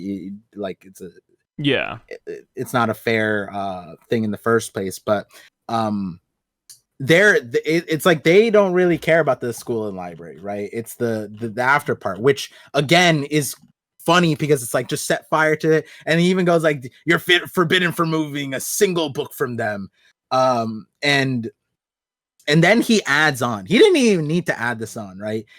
You see, what we want to burn down is your culture and your history, which, you know, we laughed about it. The Harley text, if they forgot it, if they burn it down, they forget about it, that's on them. That's not the Holy Knight's fault. That's not the Fire's fault. That's your fault. You had all these years to remember 3 paragraphs and you didn't. Like, that's on you, not me. That's the giant brain. But the culture and all that stuff, like the obvious response, you know, the shonen, the trope is you can't burn down our culture. It's in our blood, like that kind of thing, right? Like it's one of those, that's like the response. So it's like there's that, but again, they go like, you know, just to prove a point, like our pride isn't above like saving our children and stuff like that. So I'm curious how this whole burning down the library school thing gets facilitated in the next part, because it's kind of not flimsy, might not be the thing, but it's like secondary to everybody almost, besides like Sommers.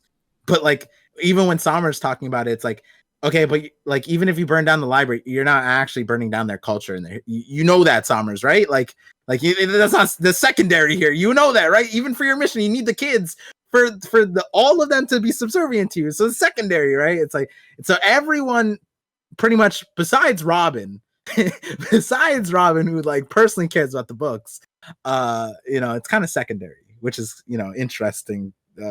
It'll be, and the owl, obviously the owl, we talked about the owl, so I want to see how they facilitate it. It'll be interesting, to say the least. So while Sommers is giving off that message, we cut back to Robin and Chopper. And Robin's like, hey, Chopper, you stay back here until we figure out like what the hell's going on with their powers. You know, we don't know how to hurt them. We don't know what they even do. Chopper agrees. Robin jumps out, though. And that is when we see Robin attack St. Sommers with a Craspedia. Giant hand. Knocks some blood out of him. And she also breaks his back. And then she further goes on. Craspedia? What's up? What's a Craspedia? I believe it's a flower. I figured... Yeah, because I was like looking at I was like, what the fuck did he just say? And then I look at the Viz and it says that. I'm like, huh? Yeah, I think Viz, TCB, I think they all say that.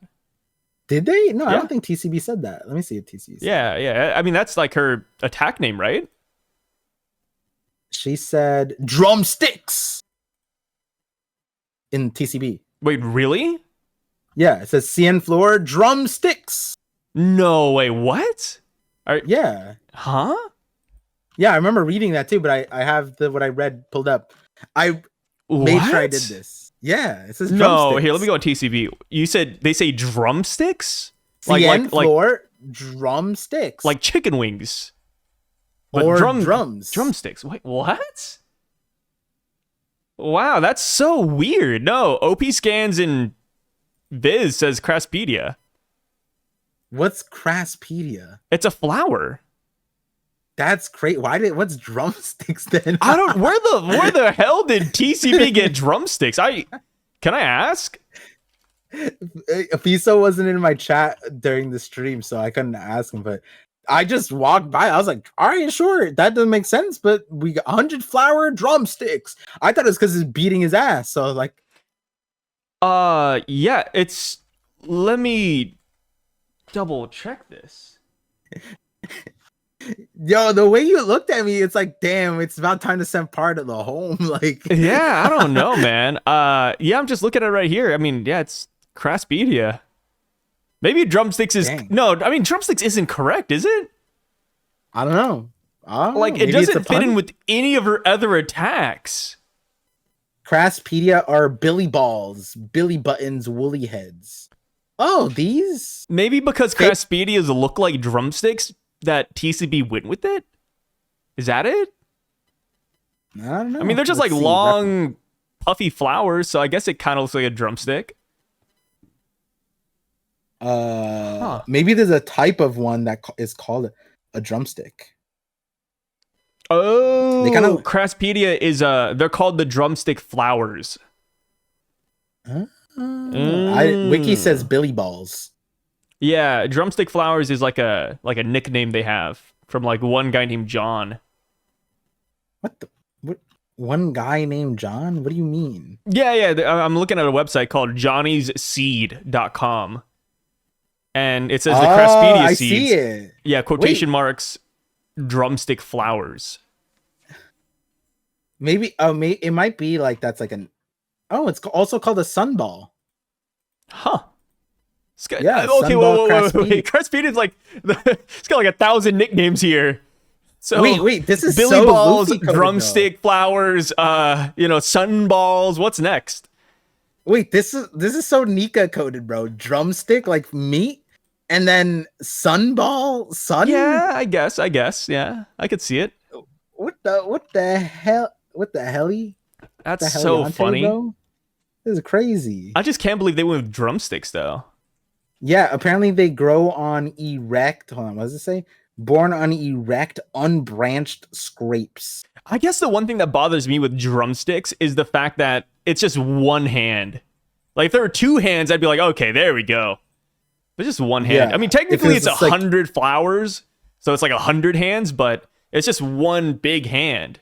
So calling that a Yeah. drumsticks is I don't know. There's just something about it that rubs me the wrong way. It's It's like the Ronya. What do you think Robin's doing at the other hand though? Because you see she has the big hand there, but then you see the other hand like this in the image on drumsticks. Do you see that? No, I don't know what the hell you're talking about. Like the one where she presses his chin, that one. Yeah, what about that? And then off of her wrist, you see the giant hand going backwards. Par, I have some bad news for you. What? That's Saint Sommer's hand. Oh, that's Summer's hand. I got some bad news for you, Par. That's Saint Sommer's flying backwards. His hands don't just disappear when he gets hit. They still exist in this dimension, Par. Here's because I was trying my hardest to make drumsticks make sense. I was thinking it was something where she like front hand, back hands, just like Like there's like some weird ricochet going on. yeah, like you know the world's fastest respect clap, it. like this thing, like Yeah. that thing. Yeah, but she was doing like drumstick. And then, yeah. But as soon as you said and then I was like, oh shit, that's sorry. I respect it though. No. You try to put two and two together, and I love that. Yeah, that was beautiful. Craspedia to drumsticks makes sense, but yeah, I don't. Okay, but at that point, then it's just Otis' fault because I feel like Craspedia should be a punch. It should be a ball, like, and then Craspedia would make sense. But like a slap makes even less sense. I don't know. Like Craspedia would be fine. It's better than drumsticks. Yeah, but this is a Craspedia. This looks like I might just name moves like Craspedia punch. You know what I mean? Okay, so what are you gonna do now? Like go through all of Robin's attacks and dissect the name and like look at what it actually looks like and say, actually, Gigantes Mono shouldn't be called that because it's actually a medium-sized leg. Like, no, we're not gonna like really go into the nitty-gritty of this. That's silly because giant hand. She's making a giant hand and feet. Yeah, but now we're like dissecting like how big is the let's hand. go Robin's move sets. I'm I'm looking at Robin's movesets right now, brother. I already have it pulled up. This is one of the things Oda never referred back to the wiki for this. Yeah, he just made up new attacks. Okay. Yeah. Like Delphinium Floor, right? She has that attack. But at the same time, it looks nothing like that. Wait, Delphinium? Yeah. Yeah, it does. Wait, hold on. Where is it? Is that the top of the list? That's when she creates a path with a bunch of arms. But Delphiniums are just like... I mean, I guess you could argue, like, yeah, like, there's like, a lot of flowers that come off of that one stem. But, like, it doesn't have to look one-to-one to its real-life counterpart. It's like saying, oh, by the way, Luffy's red rock doesn't actually look like the mythical bird rock. It's like, oh yeah, okay, sure. No, I just want to point out, you're like, well, this one doesn't look like it, but then you're like, well, I guess it kind of makes sense if you think of like the pathway. Because I'm a logical person, Par. Yeah. No, because it made sense. Like red rock makes sense because it's a fire thing, but it doesn't look like the rock mythological creature. Delphinium Floor doesn't look like Delphinium flowers, but I can see where Oda maybe got inspirations. We were talking about Robin, and you went we can bring up anybody. Like, wait, we're talking about move names not looking like their counterparts in real life. The other one is Wingu. Wingu looks like a wing. Spider-Net looks like Spider-Net. Big Tree is a big tree. Like, I like how you looked at one. Don't look at those. Sense, and then went to don't look at those. But we're looking at actual flowers. Look at the actual flower attacks. Okay, let's look at another one. All right. No, but I'm saying when she says the move, it actually looks like the thing, and so the this would look like her move when she says spider net. It looks like a spider net. All right, let me see another flower one. Let's see. Yeah, look at a flower attack and see if the flower attack looks like it. Okay, calendula. Let's see this one. What's a marigold? What does a marigold look like? I should know what this. I think my wife wanted to buy some. So. Okay, how about this? Rindo. Marigold looks like marigold easily. Oh wait, where's Ringo? Rindo. Rindo. Yeah, because marigold, she does the arm. She does this thing, and like it's like a whole marigold, like a bunch of arms in a circle. Okay, brother. Drumstick makes sense because it's one arm doing this. Yes. Oh, could it be better if it was a fist? Sure. But either way, you get the idea that this is a single drumstick. Look, you're getting too specific with this. Look at Rindo. Rindo is a Japanese flower, but it looks nothing like the act of twisting somebody's body. Hold on. We both agree that drumstick doesn't make sense, but Billy Balls does, right? Or not Billy Balls. What's it called again? Craspedia, right? Craspedia. But even drumstick makes sense too.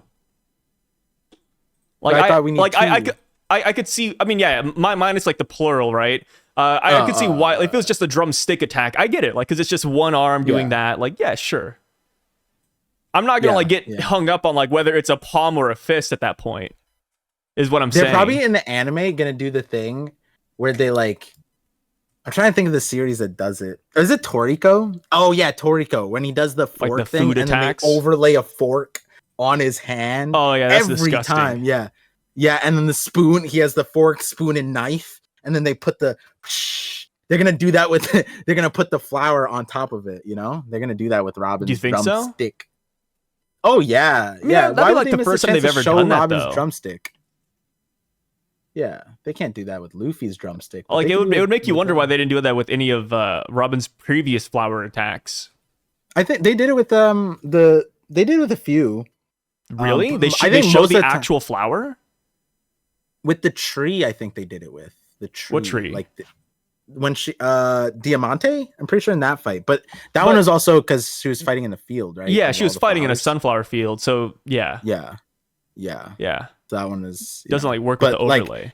But that's one of the most cursed times for the animation period. So they did do that for then, and now we're in the golden era of animation. So if we're to say that they're gonna pull out all the stops, this just reminds me of I forgot what anime was it. Blue Lock, the one where they showed just like a picture of like a falling iPhone or something.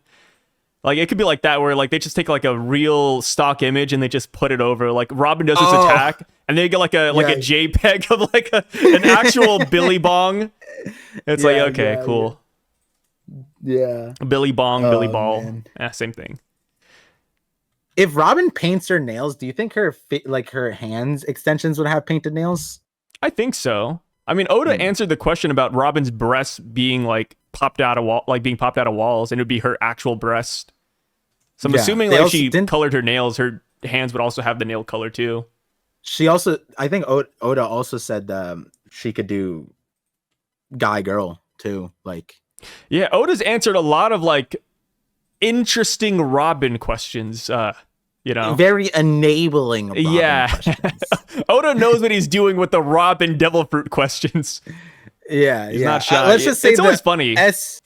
SBS questions we know who asked those, sir.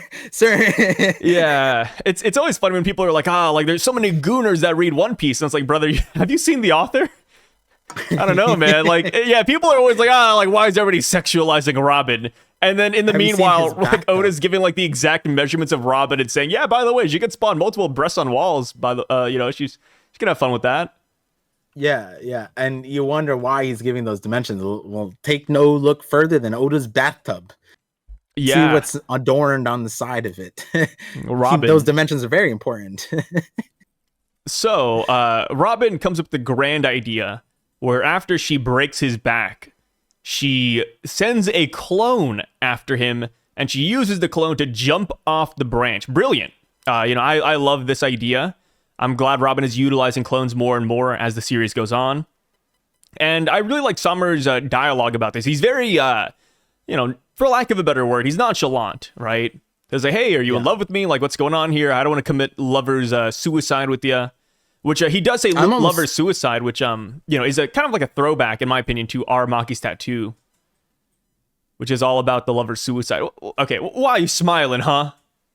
Because you're, you know, like, you're doing your damnedest to, you know, like, oh, jumped off. There's a sequence in between, and then you talk about the dialogue, and I remember thinking like I'm almost surprised there's not one extra dialogue bubble. This is like just. See, look at this. This is the type of person Oda brings out. We got Gooner Par here. You know, I'm over here talking about an amazing panel where Robin is like jumping off the cliff. I think it's smart. You know, I love Summer's reaction. And then Par can only think about motorboating. I mean, do you blame me? It's funny because like all the other attacks, whenever there's any collisions, there's always like an SFX. There's always some kind of like thing. He just goes "guh," and I'm like, damn, there's no like. Let's be real, Oda. Let's be real. You put any man in this situation. Yeah, but think about it. Think about the celestial dragons. Like, this isn't just the breast of a woman or of a woman. This is the breast of an insect. Bro, we were talking about Fishussie earlier, bro. Like, dude, and I said it. Have we watched it shouldn't happen, movie, bro? See, here's the thing, right? Like, what if he views Robin as dirty? He's like, ugh. Like, what if he's like actually grossed out? Dudes don't like, bro. The Celestial Dragon's literally 17 wives in, bro. All in there. It don't matter, bro. The shape is the shape. But what if we learn that that's a punishment? I'm literally, you know what? Instead of like that, I'm surprised there's not a sniff. There's not a Oda sniff. Legendary. This is the one time I sanction, like, you know, like how people make fake panels and it propagates like Zoro lost his eye from Mihawk's butter knife and it's a fake panel and people believe that. I would sanction if someone inserted a sniff and just propagated that to the internet and Oda's afraid. It's not that crazy, and honestly, it's not like that would be positive PR. People are like, you know what? I'm gonna give One Piece a chance. You just see sniff on this. Oh god, that'd be so. People already like funny. Saint Summers. That would just make it more relatable.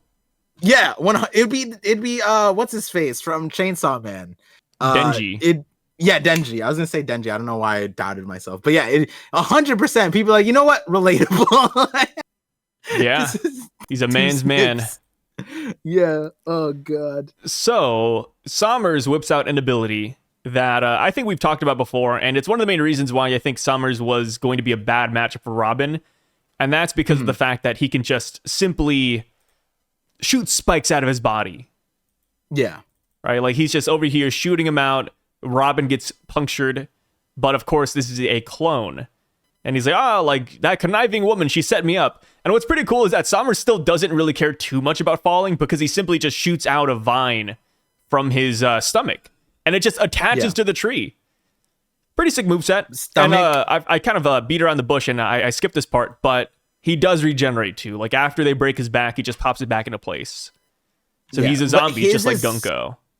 Yeah, his is more like the previous. I mean, this makes sense because it's internal damage, so like we wouldn't see the ghoulish recovery that like Gunko and Saturn showed. This felt like a zombie, which like, you know, it's interesting again how you know, Oda references the zombie thing, like we talked about that, like Thriller Bark, whatever. It's very cool to see how Oda's showing the same power looks so different in multiple ways. But also, and this is an interesting thing because we talked about this and it's very subtle here. And I don't know what to make of it, which was that we were like, Oda kind of has to just delete Robin's nerf of when she uses her power, it's an extension of her body. And so when she gets hurt, and or when something damages an extension of her power, she gets her as if it's her own body. This was something that was reflected in the Black Maria fight, where we don't necessarily know like that transformation, what it's like. We saw like in the manga, it wasn't that clear.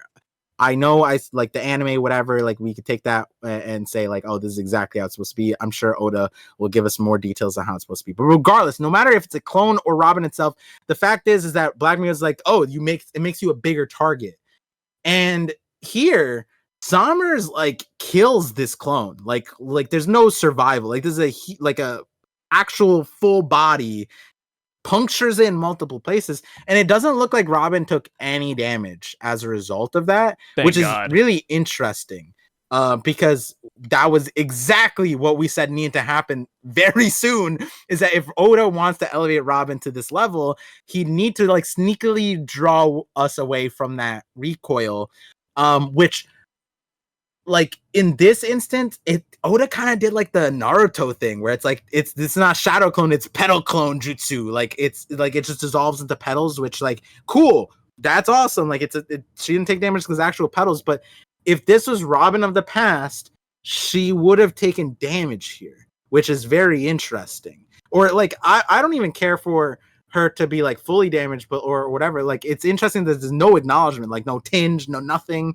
So I wonder what that means. Is Oda doing kind of literally what you said would happen, where like just walk away from it, which kind of fine with a little bit, right? But no, I'm cool with it that. Is interesting. I mean, we've never seen like a human-sized clone get damage and then Robin takes the damage. It's always been like the bigger versions of herself, like you said during the Black Maria fight. So maybe there's like a difference between the two clones, or maybe this is just Robin mastering her devil fruit, because like you said, like it was always like a silly nerf, because Robin's devil fruit, while it was always strong, it was never like broken to the point where it needs to be nerfed. So the fact that she's not taking damage now, it's perfect. Yeah, thank God. Which was it's not it's hard to say that's necessary, but had she not had that nerf in the pre-time skip, my God, my fucking God, bro. Yeah. She would have been insane for all of the, like, how many times would that have made her, like, I'm not going to say monster trio level, but she could have easily been, like an insane force all on her own had she not had that nerf. Because that nerf, we're like, oh, she can't insert herself here because that would be, you know, her priority is the intelligence, the planning, whatever. You know, she's the protected treasure that everyone wants. She can't damage the goods, right? Like that kind of thing. But now we're at such a point where, like, in order for her to be relevant across the spectrum, she needs the fighting ability, and that simple nerf was holding her back. Now we unlock the chains. You know, I'm not even mad. I wouldn't even be mad if Oda just hits us like she just trained it after Onigashima. Like, Law Awakening after Dressrosa. Whatever. Like, you know, I'm not crying about that. Weird, but not crying about it. Yeah. No, I'm glad this happened. So now all I need is Robin to spawn like 100 clones. Like, you know, how far can she push this limit? Why do you want her to spawn 100 clones? For what purpose? Like just fighting potential to fight a Oh, gorilla, okay. for example. It sounded like a personal. Like it sounded like you wanted. Oh 100 no, clones. I no! was Like imagine 100 Robins versus a gorilla. Like Robin would win. Oh yeah, Robin. I mean, at the thing, do all her imagine like her powers like multiplicative, like so like her clones could use like her flower abilities. You know, that'd be Ooh, crazy. yeah.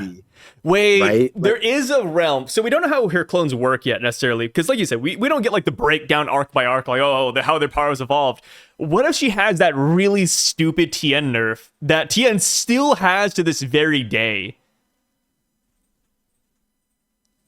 what was is it the eyeball poke? No. So Tien has a absurd Toriyama nerf. I understand it for Dragon Ball, but modern day Dragon Ball Super, I don't know why he still has it. But whenever Tien creates clones of himself, he gets weaker by that number. Oh, Like he creates 4 wow, clones and they all have a quarter of his power. And I'm like, okay, wait, Tien's already super weak in the grand scheme of the world, right? Maybe on Earth, Right. yeah, he's strong, but you know, you put Broly in front of him, he creates 4 clones and they're all at 25%.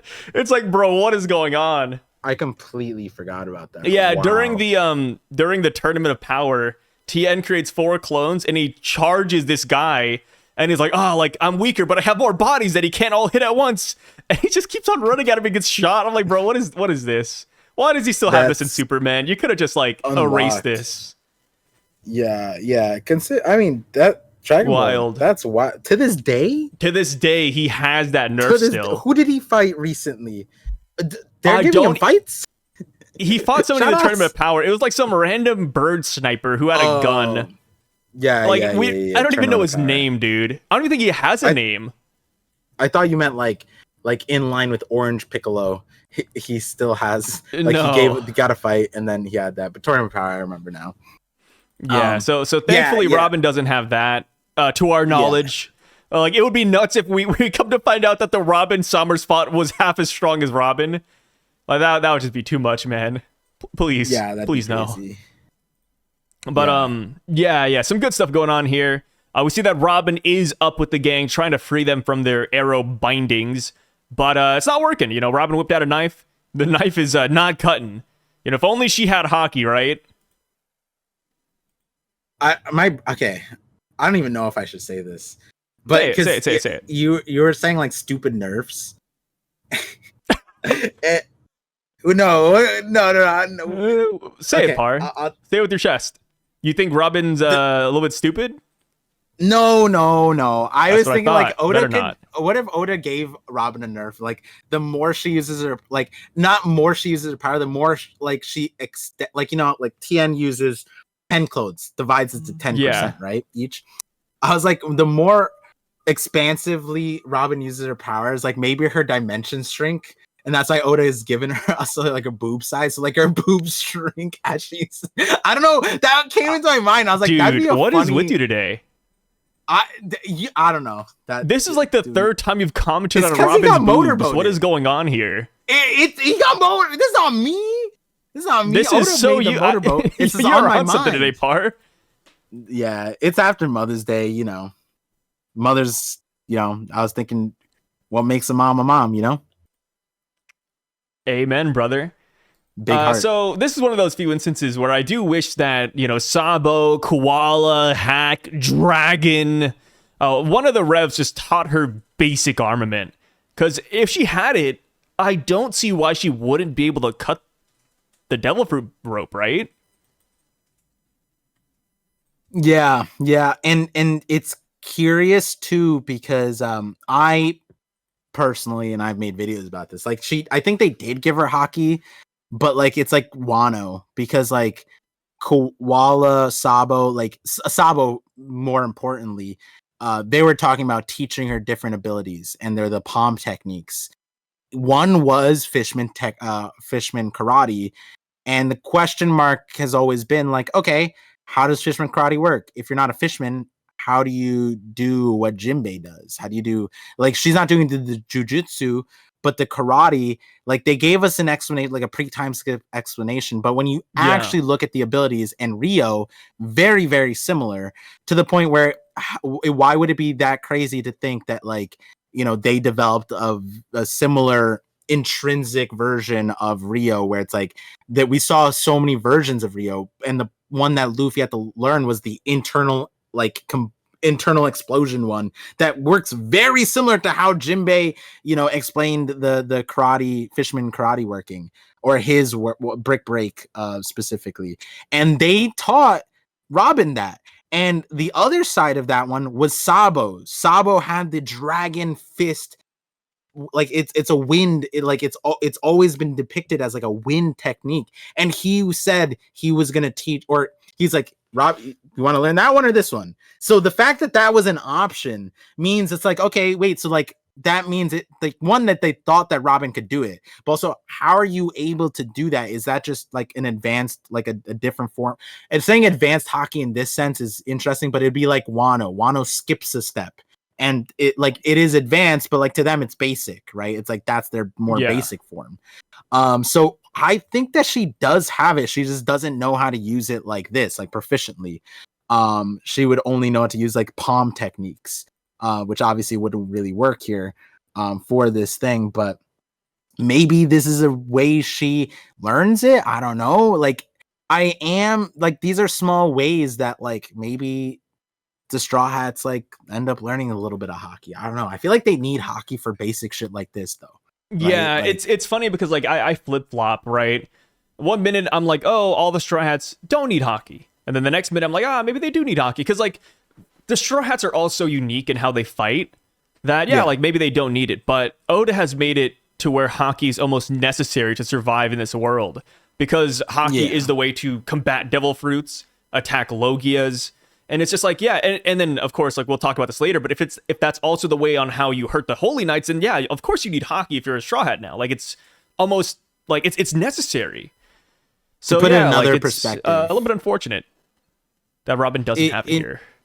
It doesn't make sense for the Straw Hat crew to be in the same boat as the kids, right? Like, you can't lock up the Straw Hats the same way you would the kids. Like, if you were to put them in the same thing, it'd almost be insulting that a Yonko crew can't escape something that would lock up children who don't know hockey. And if the only barrier to escaping the situation is hockey, then I think, just give the Straw Hats hockey. Like, if there's another way around it, sure, Straw Hats can do that.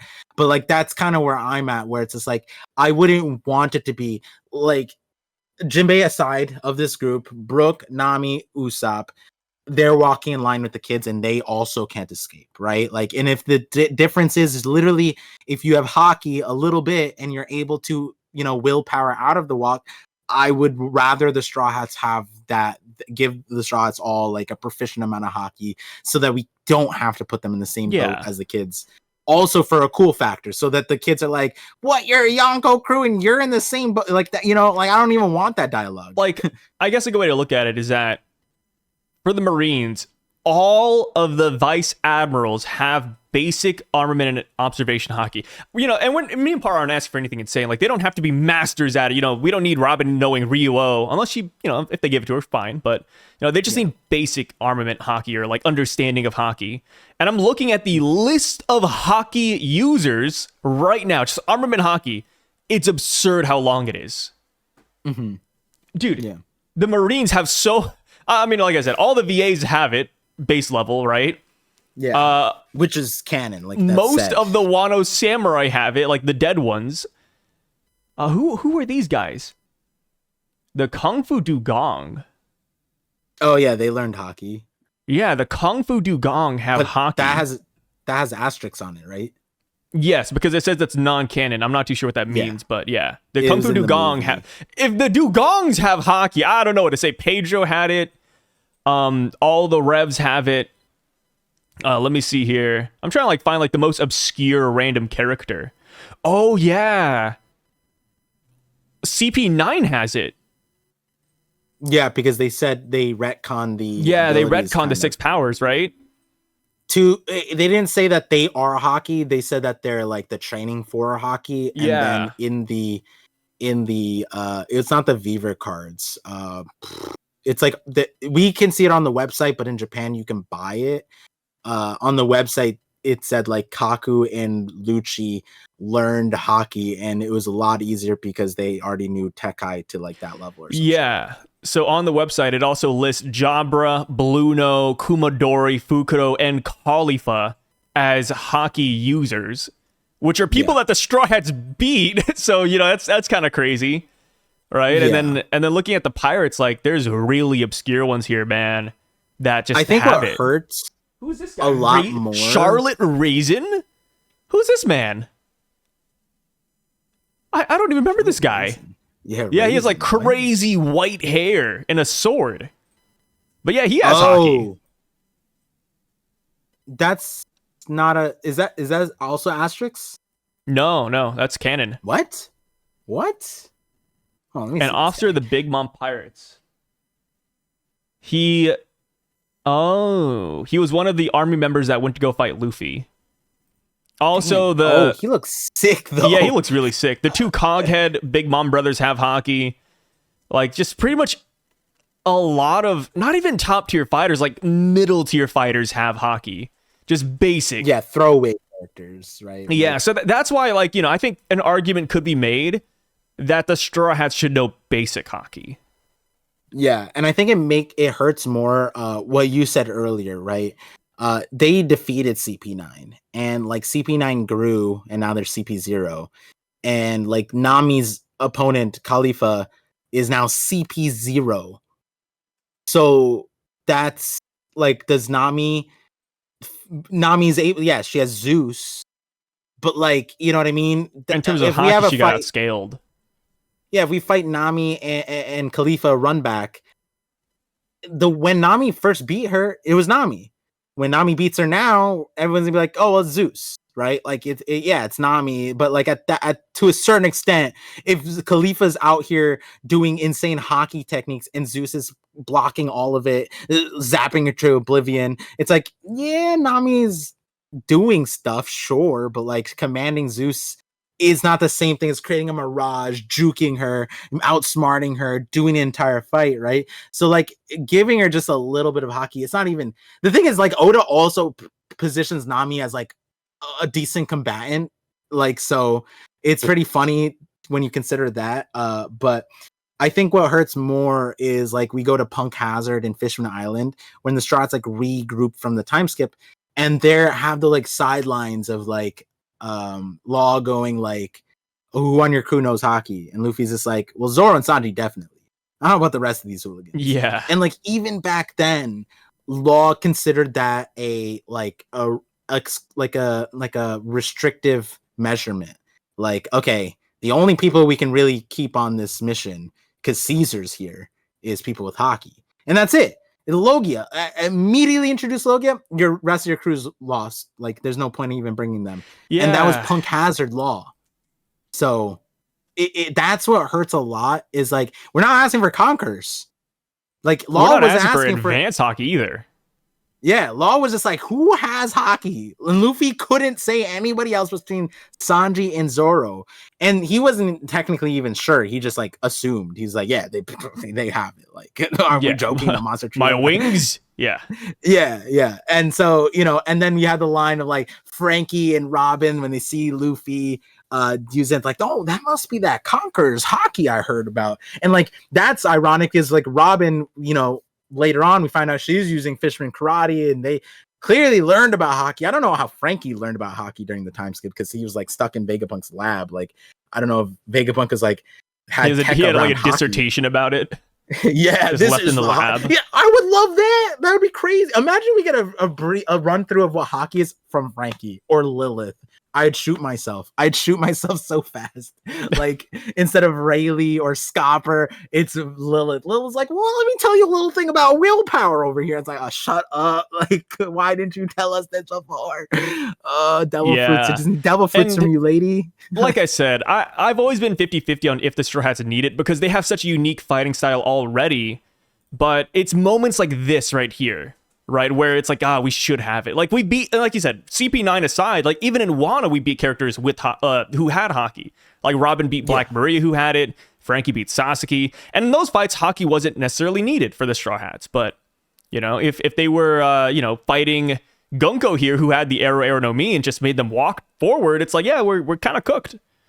It's an unfortunate truth. And if we move forward and we find out it's not like let's say Zoro shows up, right? And if Zoro goes uses haki and it's like, oh, these are difficult to cut. Okay, that's acceptable, because then it's like, even if Robin had haki, she wouldn't be able to cut it. But if we find out that it's just it's just a casual add haki, cut, boom, done, then it's gonna feel so shitty that they're stuck here because Robin I remember I got butter chats. Knife. Yeah, and I got chats saying, Par, do you really think that Robin doesn't have haki at this point? You've seen her abilities. And I'm like, bro, I literally have videos saying that I think that she has haki. But the thing is, even if she has haki, she doesn't know how to use it like this, right? And so there are people who think that she has an insane amount of haki and whatever, and it's gonna feel so shitty if it's just haki, cut, and they just don't know how to do that, and they're stuck against the Holy Knights because one of the more combatively leading Straw Hats doesn't know how to cut with haki, even though, you know what I mean? And she's the, I double down on that. She's been probably in the most combative sense of most of the Straw Hats. Brooke was stuck in a cloud for 50 years. Nami, was protected by Arlong, not really fighting. Robin was out here taking down organizations like a super spy, alone. And then in the Rev, she was still fighting. She's doing that, right? She has a lot of combat experience when you really think about it. Enough to rise the rank of Broke Works, and to become naturally Mr. Zero's right hand, right? That's the reality. And she doesn't have haki, huh? You know what I mean? What I want to believe she has it. Don't get me wrong. I think it would make sense if she did, but she hasn't shown it yet. That's the one downside. And I mean, I'm not trying to say bounties are that, but brother, she got 900 million. No haki? Yeah. Dude. Damn. Yo, I think she might be one of the highest bountied characters that does not have frosting. Haki. I said frosting. Oh, you did say frosting. I meant frothing which isn't any better, but I meant because if you were to if you were to do a search function and filter high bounty, no haki, Robin's number one, right? Buggy's number one right now. But I mean, I've seen arguments that Buggy will have it, which it's the Robin thing, right? Does he have it? Does he not? But at the end of the day, Buggy's kind of a gag character, so you kind of excuse it, right? You don't think about Buggy fighting Buggy Maria. Or Black Maria, Buggy Maria. Saying Buggy doesn't have haki. Buggy has haki, bro. I agree. Oh, pardon. I believe it too, but we just haven't seen it yet, right? I believe Buggy has haki. I'll have you know, I haven't seen it yet. Drew in his introduction, he had an aura, and the anime depicted Weren't those it stink lines? What happened? Stink line? No. I mean, the anime disagrees with you 100%. They talk with Oda, the directors. I saw you speaking to Chansar the other day, so on the shorts. So you know how the story broke. You're in there. Those shorts are so funny, dude. People are clipping out part of the Vincent Chansard interview with me and Brago, and they're like, check this out.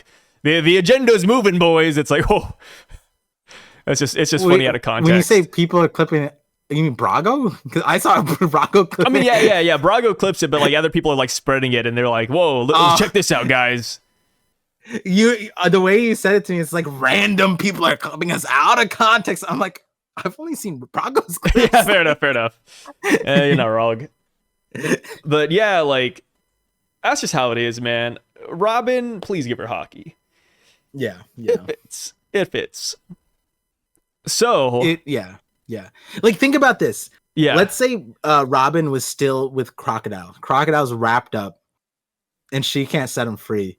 because she doesn't have haki. Crocodile's like, I have to now a requirement to be up here is haki. Like, you know what I mean? Yeah, It'd to be get a so number depressing. on Baroque Works, you need haki. Come on, guys. Yeah, like okay, this is blasphemous, but I'd almost say like the numbered people. I mean, we know Mr. 3. He probably doesn't have haki, but like it would like the how CP9 Mr. 2 and Mr. elevated 1 definitely do, if I had to Yeah. guess. And then I could even make an argument for Mr. 4. Mr. 4 with the big bat guy. Like, dude, him with armament would be cracked. He was almost already like yeah, dude. We talked about Shohei Ohtani. I mean, God, look at Mr. 4, dude. My God, he's nuts. Yeah. They don't call him the cleanup for nothing, right? That's why he was number 4, right? Because cleaning house, brother. Yeah, first base, second, and then he's the cleanup hit, right? I think that's how the pinch hitter. No, pinch hitter is when you sub someone in for the third one, right, or something like that. Yeah, like the final one. Yeah. But yeah, like the worst part about this too. Just one last thing to harp on with haki and the strats not having it, but you got to imagine why they went into the time skip initially. It's because of Kizaru. They could not touch Kizaru. They couldn't stop Kizaru. Kizaru almost killed Zoro. The only way to touch Kizaru is with haki. And you're telling me that they didn't want to learn haki? I get that not all of them had mentors, but Robin did. Robin had a mentor. Like you said, Frankie was in an area that knew about haki. Like they didn't try to like lock in for a little bit and learn it. Like basic haki. Not like I said, nothing advanced, just basic haki. Like that was their person that scarred them. That's the person that sent them back. And then that's why, like, I was watching the Egghead episode where, you know, Kizaru comes in and he's grabbing Usopp by the lips and all the Strats are just staring at him. And I thought about it for a second. I was like, man, this is crazy, because it's like, yeah, this is exactly like Sabaody. Like Usopp can't do anything. Nami can't do anything. Brooke is literally standing there not being able to do anything, because guess what? Last time when Kizaru showed up, Brooke stabbed him like 1,000 times. Nothing landed. It would be cool if, you know, obviously fan canon, it'd be cool if Brooke did the same attack but with haki, and now Kizaru like actually has to dodge. It's like, yeah, that'd be like a nice callback to Sabaody. Like, they're not the same Straw Hats, but in reality, some of them are the same Straw Hats, except for the Monster Trio. Like, yeah, they all got stronger, but like they're not. They can't even touch Kizaru.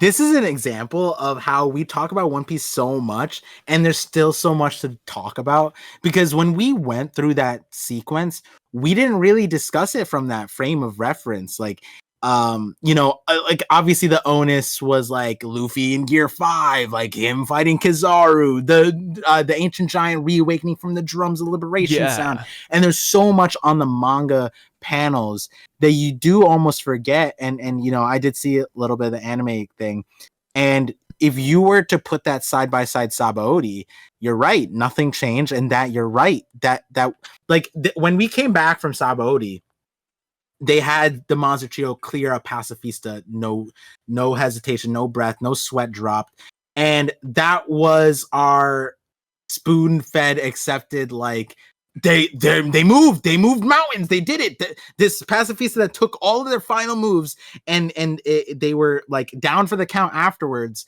now was taken from a simple punch, simple slash, like that kind of thing. Well, not simple, but you know, you get the point.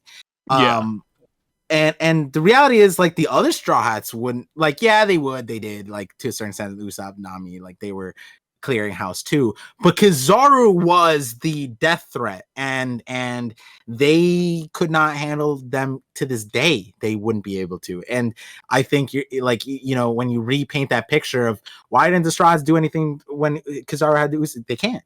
They literally can't.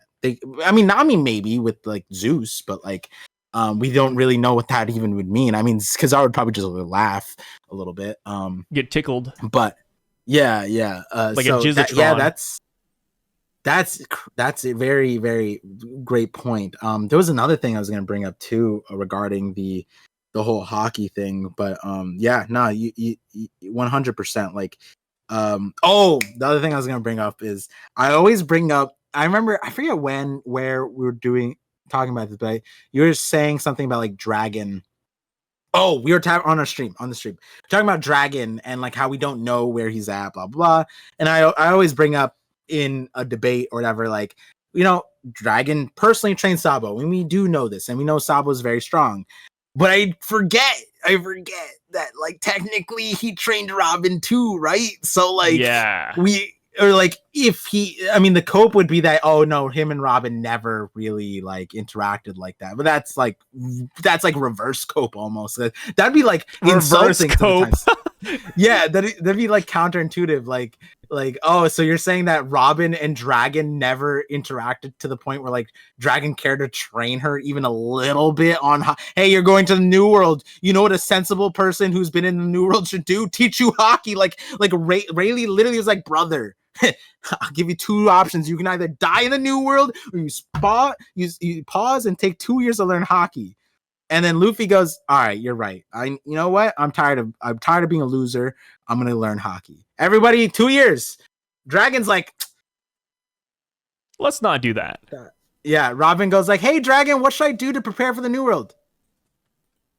Like, that's literally what he did to Robin, apparently, because like, you would think that Dragon would teach his top tiers basic hockey to, I don't know, escape basic devil fruit contraptions like this. Like, and this is more headcanon, but wouldn't you think that if you know that Robin's gonna go back to your son and be your son's like right hand gal essentially when it comes to discovering the Void Center and reading the poneglyphs, wouldn't you want to send him back, your son, the best subordinate he could possibly get? Like, oh, like, I'm sending Robin back to Luffy. Okay, I'm teaching her everything I know, like all the hockey, all the techniques, everything about the world. Like, oh my god, yeah. Or even just like the fact that like, shouldn't Robin have like a Jute like smoker? Not saying like but hilt is normal. She can hold it.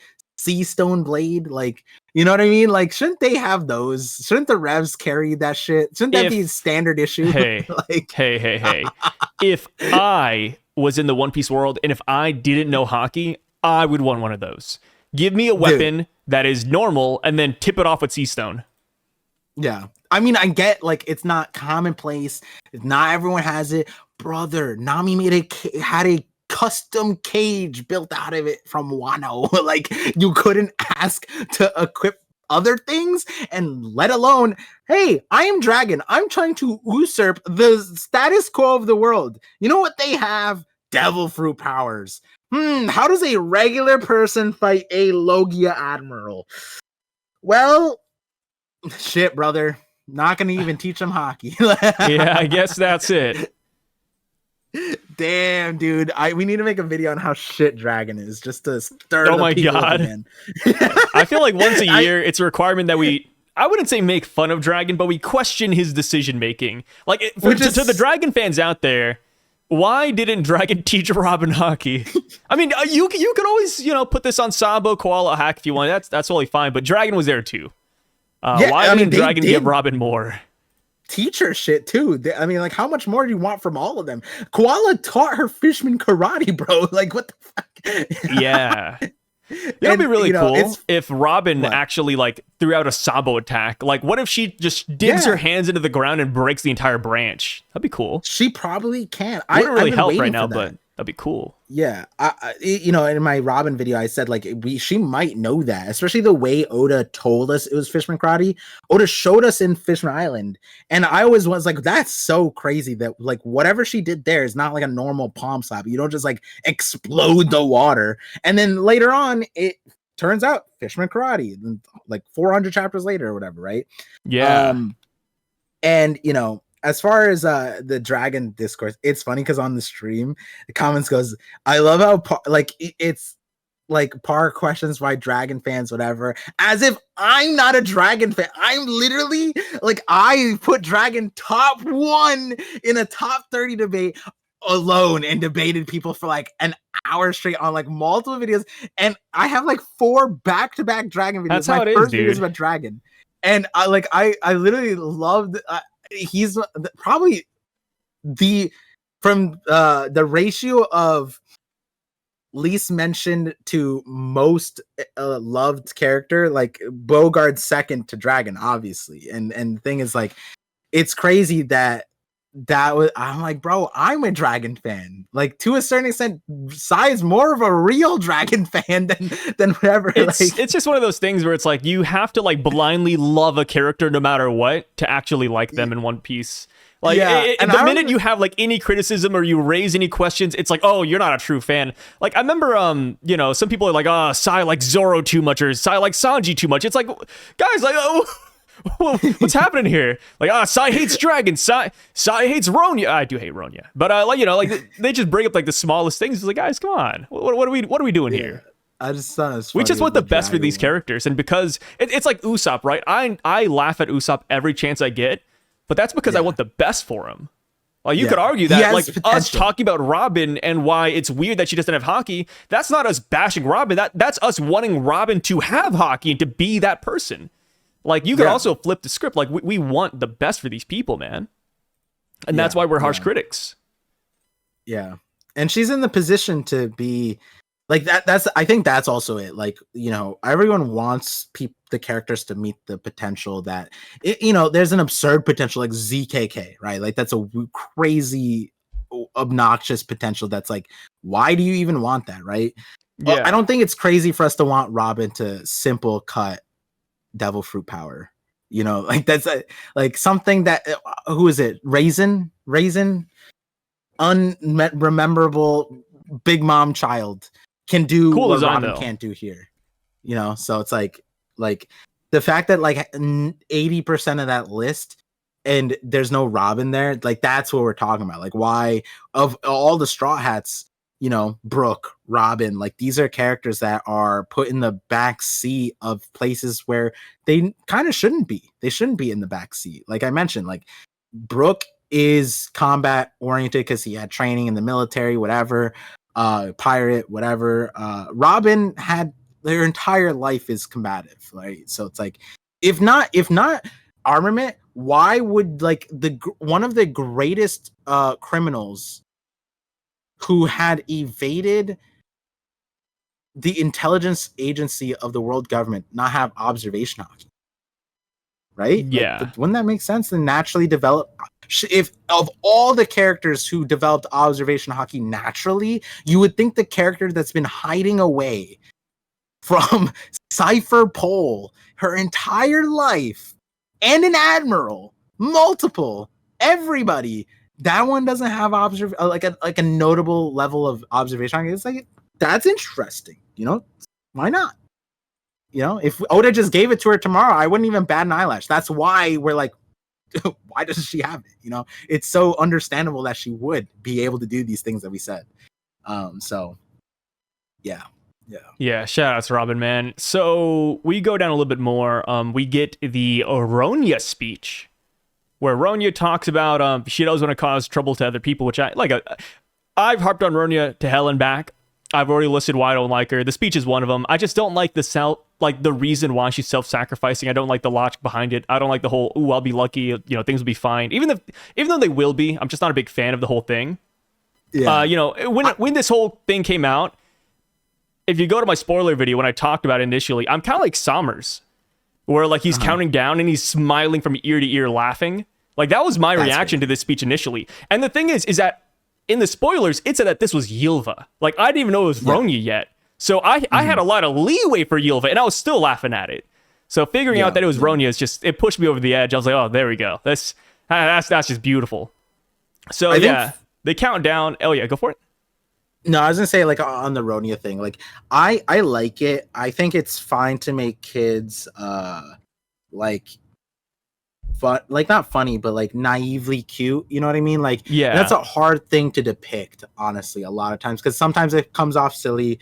You get in a scenario like this, like, you know, I think about some of the things my son does, like a situation where the kid makes the right choice, and you ask them why'd you do that, and it's the dumbest answer, and it's like, all right, I'll take it. You know what I mean? It's like wrong, right answer, wrong formula, right? And that I think like kids do that all the time. Kids have silly things. Kids say the darndest things. We went back and forth on it, and on a previous thing, kids say the darndest thing. Oh, Loki insulting Hiruden's mom, right? And it's like kids say some fucked shit. Like it's like, do you hold it to them when they're 18? If they said it when they're 6? No, right? Like, yeah, I mean, he's a kid, but you're not gonna like if I go to if I'm an adult and I go to like I don't know work and an adult told me that my mom had dirty blood, his ass would be fried. Instantly ran over by a car. You know what I mean? Like tossed out a window. But if a toddler said some shit like that, I'm not mad at the toddler. I'm looking for where his dad's at. You know what I mean? Like, who taught this monster this shit? You know what I mean? I'm not mad at the kid. Like, kids say some crazy shit, whatever, right? And so like that's why it's like I'm not taking this too on Ronya's whatever. It's fine. I think what's funny about this, and I'll always rag on the Giants, is that she's not like a kid. Like it's hard for me to grasp it because the only cope is Giants are slow. And you sound silly when you say like, "Oh, what do you mean by that? What word are you using?" Dude, don't forget, guys. Ronya's like in her 20s. They're like, guys, it's a little girl. 20-year-old kid. Yeah, sure. Yeah, she's the same age as like the Yeti Cool brothers.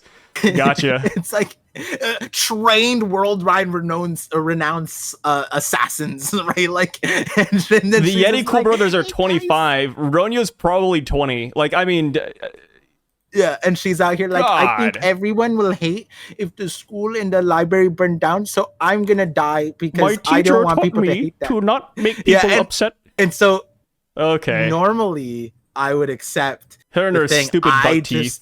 Yeah. You put all the layers on it, and you sit there. She's like, "This is technically a 20-year-old experience," because like this is just me being a human. I'm sorry, guys. I'm human.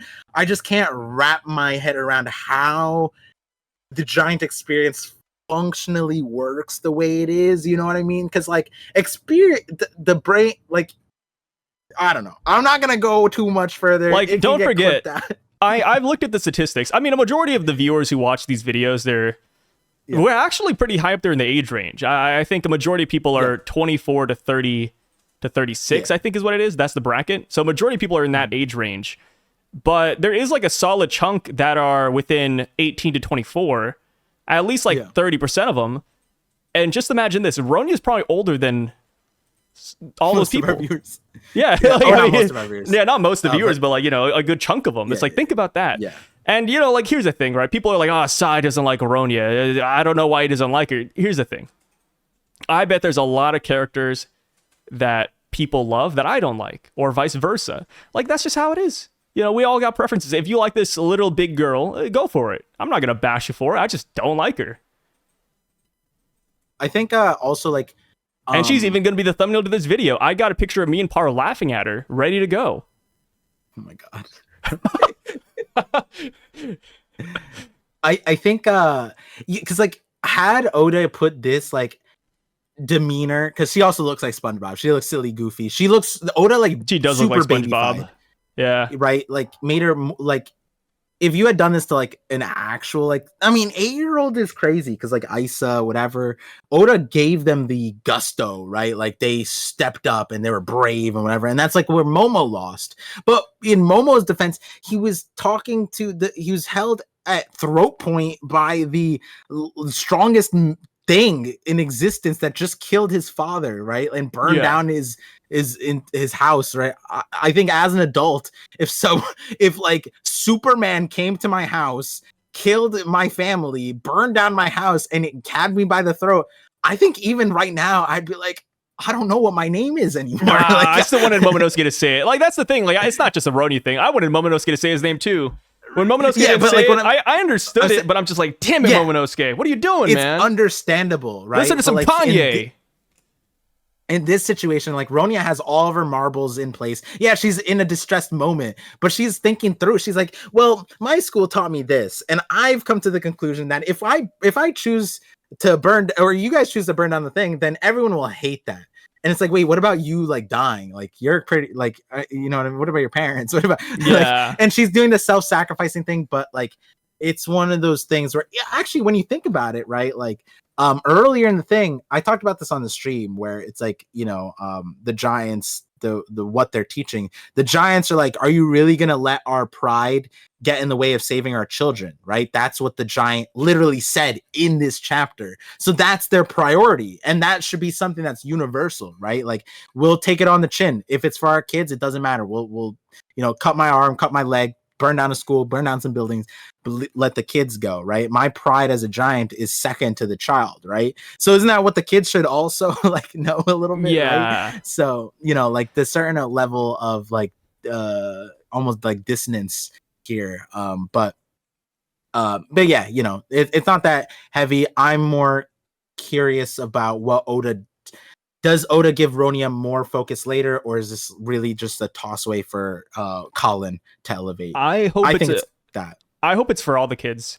Like I said, even though I don't like Ronia and a majority of the kids, like there's a solid 5 I like, and I really hope that they all band together and they either save Ronia or they all jump down in unison. I don't know, just something like that. Maybe they do like the weird Naruto ladder where they all like hold onto their feet and they all just like go over the edge to pick her up. That'd be kind of cool. I hope that. I think the difference is that they also look like toddlers too. So it's like, it's not like because the problem with toddlers is like when I raise my arms up, right, my elbows are at the top of my head. When toddlers do it, this is it. So like my son raises his hands, it's like this, right? So it's like much harder for them to be physically enabled when their head's so goddamn big, disproportionately big. So Oda made it so that they're less like able to do shit in the first place. But yeah, like what you said, I hope for that. I'm just confused if Oda wants to give the kids much more focus like that. Especially because like Scopper is here and he is kind of like the Superman in the situation. Where he's kind of like, even though what he did later the chapter, it's like, yeah, I think he could like save everyone. Like he's literally Superman right now. How is the big kid Ange doing? Yeah, so Jarl orders Ange, that big baby, to set the school and the library on fire. Kind of funny that he gives Ange this mission. Ange is a really important character, huh? Yeah. Like she's. I remember when we first saw her, we were already cooking up like Ange's evil theories, and here we are. Like Ange's. We were shouldering the burden of humanity and making these theories for mankind.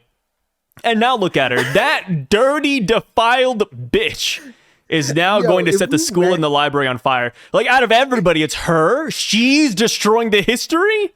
Oh my god. If we went back like 4 weeks ago, Sai would be out here sounding like the seagulls from Nemo. I like it's literally afterwards. Hey, I'm learning to say we an hour now. Like this is a team collaboration part. You are a partner in these videos, and the thing is that like, yeah, Ange is doing it. We were right. Ange is evil. She's burning down the school and the library. We don't see it in this chapter. Well, we do. We see her reaction. She's crying. But what if she's crying because she's happy? Yeah, do you think they're that's actually different. Crocodile tears, like fake happy tears. Yeah, or are they crocodile tears? Like she's faking the tears yeah. for a different thing, but she's crying out of happiness and some. Yeah. I went. This is where she's at. I was here. You went. Is she actually so excited? Finally, all those years of not getting paid the minimum wage. Like what? The final panel we get of Ange, it shows half of her face crying and looking really sad. But what if next chapter we get the other half of that panel and she's smiling with half of her face is crying and the other half is smiling? It's like Hakuba or like Cavendish and Hakuba and Dressrosa. It's like that. I don't know if you've seen this. Actually, it's kind of racist for me to assume that you've seen it, but it's like a Chinese like a director, whatever. They're like, it was like I forget what they're called, but like when directors have like a human beings, like a reel of their style. Yeah, and so you can see like how the director essentially would do a movie, and so they did a really cool technique. They had an actor make a type of face and they directed what to do, And what the director did is they had like a light, like a blue light and a red light shine on them. Yeah. And in the blue light, it looked like they're crying. And in the red light, it looked like they were like devious. And it was the same face.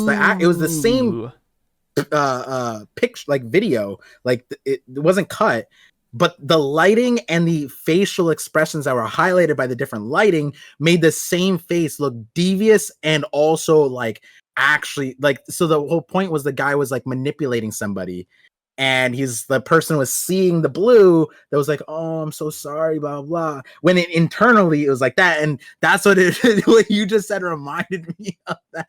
And I'm like, that went so good in that video that I saw, but seeing Ange doing she's crying one side and the other side just completely contorted on the other side.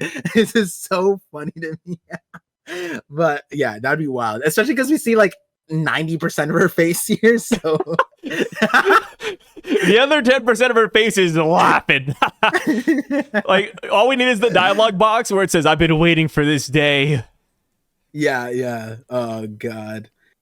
Yeah. So like. And it's interesting we don't see Killingham. Like, is it not weird we don't see Killingham in this chapter? Like, last we saw, he was right next to Ange, but now he's gone. Where is he? Is he swimming up Ange like spermicide? Or is he on his way to Gunko and Sommers? Maybe he sensed the Scopper and he's like, spermicide going there? Yeah. Or, yeah. What were the options again? I got lost. No, you're good. You're good. Yeah. Do you think Killingham evacuated since they're gonna set the buildings on fire? I was thinking about this. I was like, the hostage situation is the hostage situation. They need the kids to bend the knees of the Elbaf, right? Do they need them to burn it down? Can't Killingham just set it on fire and be like, don't stop it? Right? Like they don't need to make it this hard, right? Yeah, like, but they want to, right? It's something if like an outside force burns down a house. It's something if you burn down your own house. So I think that's what the the God Knights are going for here. Yeah, they're playing the game. I'm the type of person. I just do things myself. I don't know. I just like telling people shit to do shit. And I get it. If I was evil, hey, you go burn down your house. It's like a flex. It's your own house. Burn it down, right? I don't know. I'm just like, all right, can we get this shit over with? But I get it. They're playing a game and all that stuff, right? So it's just like, it's funny because it hits harder like this too. Yeah. It's and it's like it like I feel like if I was a Celestial Dragon, I'd be not so efficient, but I like my quirk would be like I'd be annoyed that people are slow. You know what I mean? I'd be like, oh my god, no, think so about slow, it, bro. Think about this though. How often are the God Knights mobilized? Like, dude, this is like their ABC day. Like they went through all 11 months of schooling, and now they're about to graduate, and they get an ABC day at the very end. They got like a bounce house. They got like a little, I don't know. What's ABC day? Candy. Back in my schools, like at the end of the year, there's like one day in school where they like have the kids like play around, like recess all day. They called it ABC day, not like field day. I think they used to call it field day or something else, but they wanted to switch it up. They wanted to make it more fun, so it's just ABC day. They call ABC? Isn't that like? Okay, you're criticizing the name of an elementary school activity, Par. I don't know what to tell you. ABC day was the shit back in the day. All right. Yeah, no, but isn't ABC like, I forget what, isn't it like a term to refer to like Asian people? It could be. I don't mind. Yeah, did they just call it that to you because you're the one Asian kid? What would that even mean? Like Asian blooded chink? Whoa! On camera, you said. I mean, like, damn. So I didn't have to say the hard K. That's crazy. Hey, I don't mind. You couldn't say with 3 C's. Like I said, dude, it's if somebody Par, people don't know this, but I gave Par the C pass. Yeah, but I can't say with the hard K. You know that I have to use the 3 C's. Like, yeah, you know, it's not big. So if they burn down the library, do you think the owl would save it? Because I think he would. Bro, this owl's got to do some shit, bro. Like, what's the owl from Avatar again? Wa Shi Tong or something? No, that's literally his name. Wan Shi Tong. It's literally Wan Shi Tong. I know, it just sounded really What do you mean it sounded racist? Do you go to other countries and hear the native language and you're like, oh, that's racist, guys? You go to China and you're like, oh, that guy's racist. Did you hear the way he said all his Chinese words? I know. It was, first of all, you're like 90% Oklahomese, okay? First of all, like, you're more of an Oklahoma man than China man to me, first of all. And second of all, it was just like the way you said it. What was the name again? Washington. It sounded like you were trying to, and you accidentally got it right. Like, that's what it felt like. Oh, whoa, accidentally. No, that was my bloodline coming in. That was my lineage factor. Yeah, in one way or the other. Next thing you know, I'm going to be speaking the good word of my friend Mao Zedong. the man who caused the Great Famine in China. My brain, bro, when you said Washington, I was like, I don't want to get canceled. I'm pretty sure that's the name. I'm just going to go with it. I was like, is that really Yao's name? But like, it's Avatar, but I don't know why. Maybe it's because you said it like a white guy. You know what I mean? Maybe it's dude. Mao Zedong really nerfed China. He killed 70 million people apparently. When was that nuts? It was during the Great Leap Forward, is what I think it's called. Let me look it up. Yeah, Great Leap Forward. He was responsible for up to 70 million deaths, but the estimated result is about 15 to 55 million. It's probably more, yeah. Estimate's gonna be lower. Yeah, reality is probably more. Shout out to Mao Zedong. I used to have a Chinese coworker. He was an older guy, and he was like, he came from China, and I used to call him Mao all the time, just to make fun of him. I'm like, hey, remember your good friend Mao Zedong? Yeah. Hopefully someone in the comments heard what I said. Remember how he killed your ancestors, brother? Which we're good friends, so it wasn't like a bad thing, by the way. It's like one of those things where you kind of like, got dark humor with the boys. Like, I have a friend whose mom died. I'm like, hey, remember when your mom, like, happy Mother's Day. I like how you were on your own thing. I said something fucked up and then you didn't hear it. When you said I had a Chinese coworker and I was like, a mirror. Oh, whoa. That's... Yikes, Par. That's a little bit crazy, brother. That's more. There's more than like one Asian person in Oklahoma, right? Yeah, your cousin apparently. Yeah, my legendary cousin.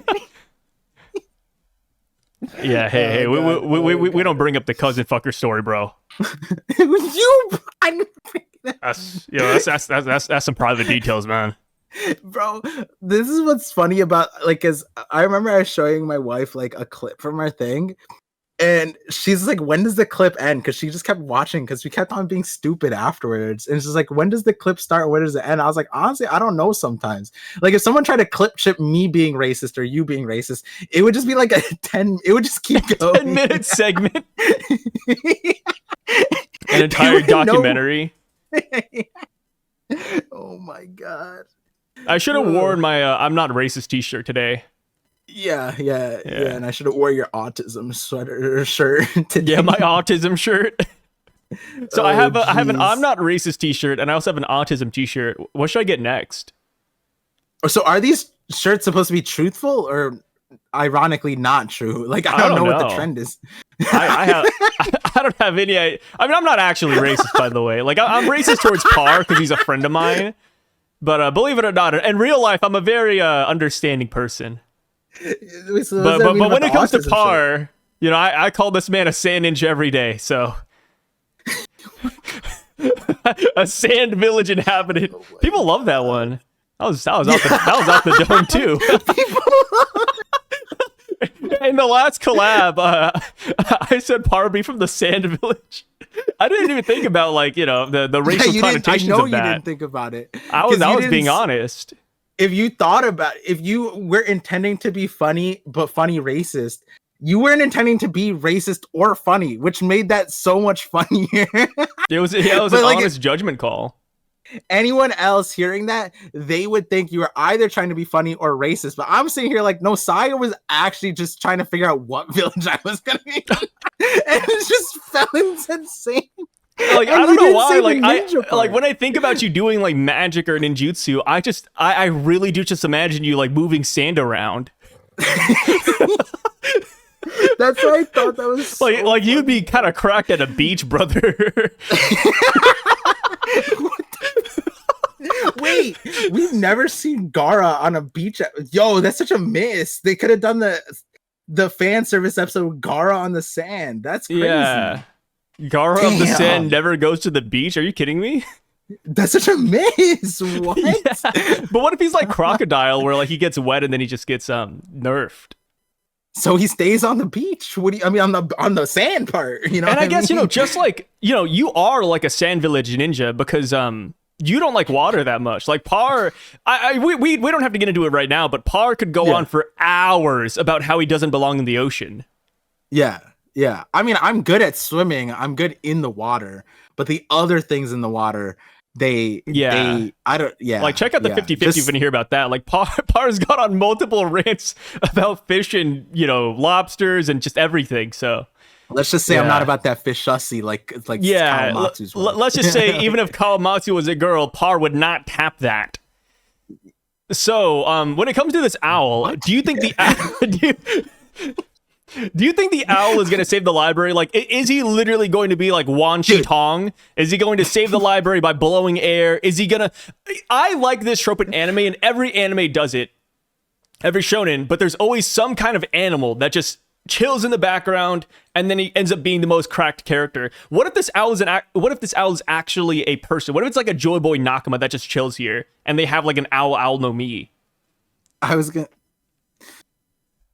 I need to chill out. Maybe I need a bathroom break. I was gonna say, what if it's Loki's mom? But That'd be kind of nuts. that would be so crazy. But when he said it's like an actual person, because like that, I could see a hot chick coming out of this owl, right? Like, but I mean, it would be like a hag, right? I don't know. This owl's been around for like hundreds of years. It'd be a hag. Yeah, but Oda does Shaki. Ooh, and Koreha. Yeah, Koreha's like, I mean, the body's pretty. Them things are perky. You know what I mean? For 140, like that's crazy. Not bad. Yeah, that collagen be whatever. Like, you know what I mean? It's sticking. But yeah, this owl, I'm with you, but I think that's our brain rot because we did something similar with the recycle. every arc, we're gonna find one background character and say, "Hey guys, keep an eye on them. They're gonna be important." But the thing is the owl is so conspicuous. Like, what Lilith gave us a theory about it, saying, "Hey, the owl might have the grow no mi," which is what the Viz said. But in direct Japanese, it's like the nurture or something akin to that. So it's like that, and that's just a theory. Like, we don't even know if that's true. Yeah, and so my it's like, thing dude, is, this owl could be crazy.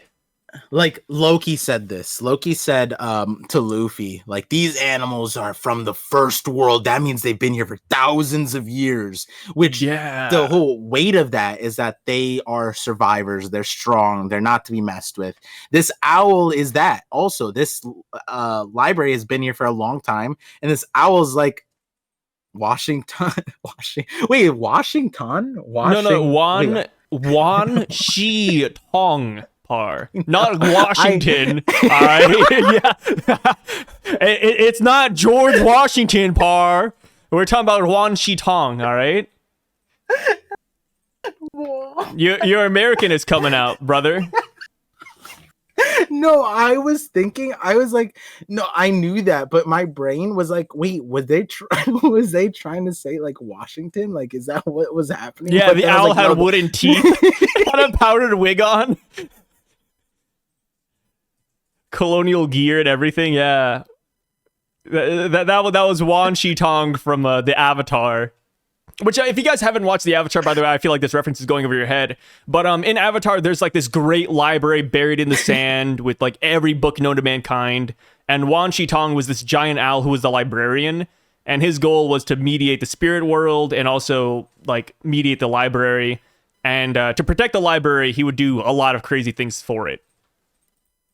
So yeah. My brain was going 1,000 miles per hour, but I was thinking like, damn, I wonder how how like a Chinese accent would pronounce Washington. Would it sound the same? Like, would it sound similar? You know that every Asian person has a crazy Asian accent, right? I didn't say pick up a right. I said like a Chinese accent. How would it be? You know what I mean? Like, you know, this not the same thing, but like kind of like how the Lululemon guy named Lululemon because he was making fun of the Japanese accent, you know. But like, it's like a normal person can't not pronounce Lululemon, but he was like, in his mind, he was like, that heavy accent wouldn't be able, which is funny. They would say Lululemon, and that's why he named it that. Fun fact for people who don't know, but that's actually a real thing. But yeah, hence why I said I need to Yeah, but you got to get your racism out, brother. You live in New York, man. yeah. I mean, New York is hella racist. What do you mean? That's part of New York. Isn't it like a notoriously blue state? I mean, yeah, but blue doesn't mean not but I'm racist. just saying you shouldn't be racist over there then, you know? Just no, that's what you're supposed to. You just got to do it in a tasteful way. Yeah, in a tasteful way, tasteful racism. Yeah, what do you mean? Yeah, we're not trying to hide. You can only mock bro. the Chinese accent so many times a day.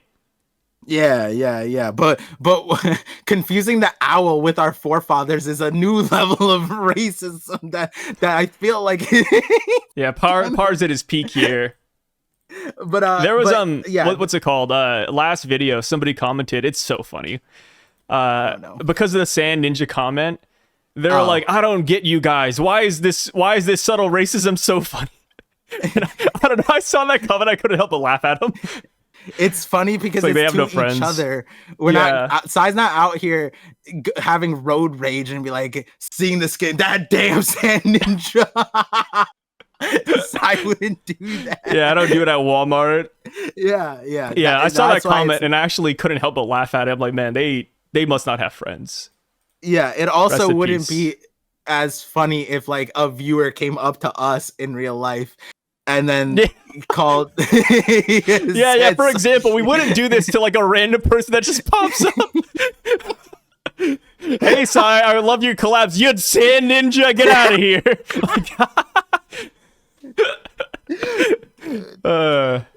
It's because I hit bond level 3 with Par, so I'm able to make these jokes with them. It's like I used to make the cancer jokes all the time, but I feel like that's been overused. So now it's just now I go over to his skin color instead.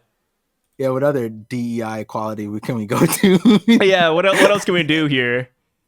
Yeah, but yeah, on the owl, I feel like Oda's set up, right? Like Zunisha, for example, would be akin to the owl in the sense of like the survivability, in the sense that, yeah, obviously there's a huge difference in Zunisha and this owl, but when push comes to shove, Zunisha can protect itself, and it makes sense that it can, and that explains how it survived for so long. This owl is located on Warland, a place that apparently its weakness is fire. This tree isn't impervious to it, and ironically, apparently the greatest threat right now is going to be set on fire. So I would imagine this owl has some way to survive, some way to self-protect, preserve.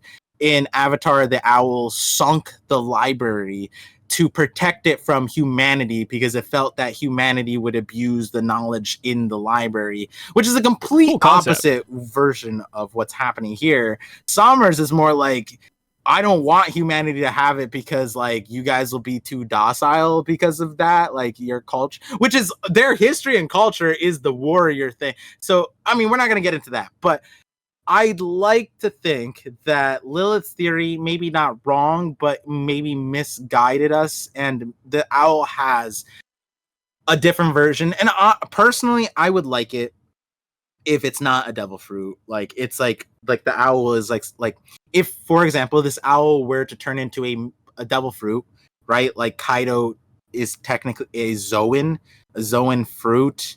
that the essence of the animal existed at one time, and the lore behind it is that one carp amongst millions made it up to the waterfall and was blessed by the gods and turned into a dragon, right? That's the magic carp Pokemon, you know, all of the lore, why Kaido makes sense, and fish fruit, right?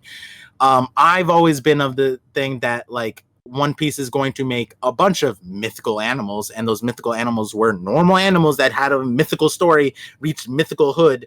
Like Nika. Nika's a normal human that became a mythical level because of insane brain broken willpower.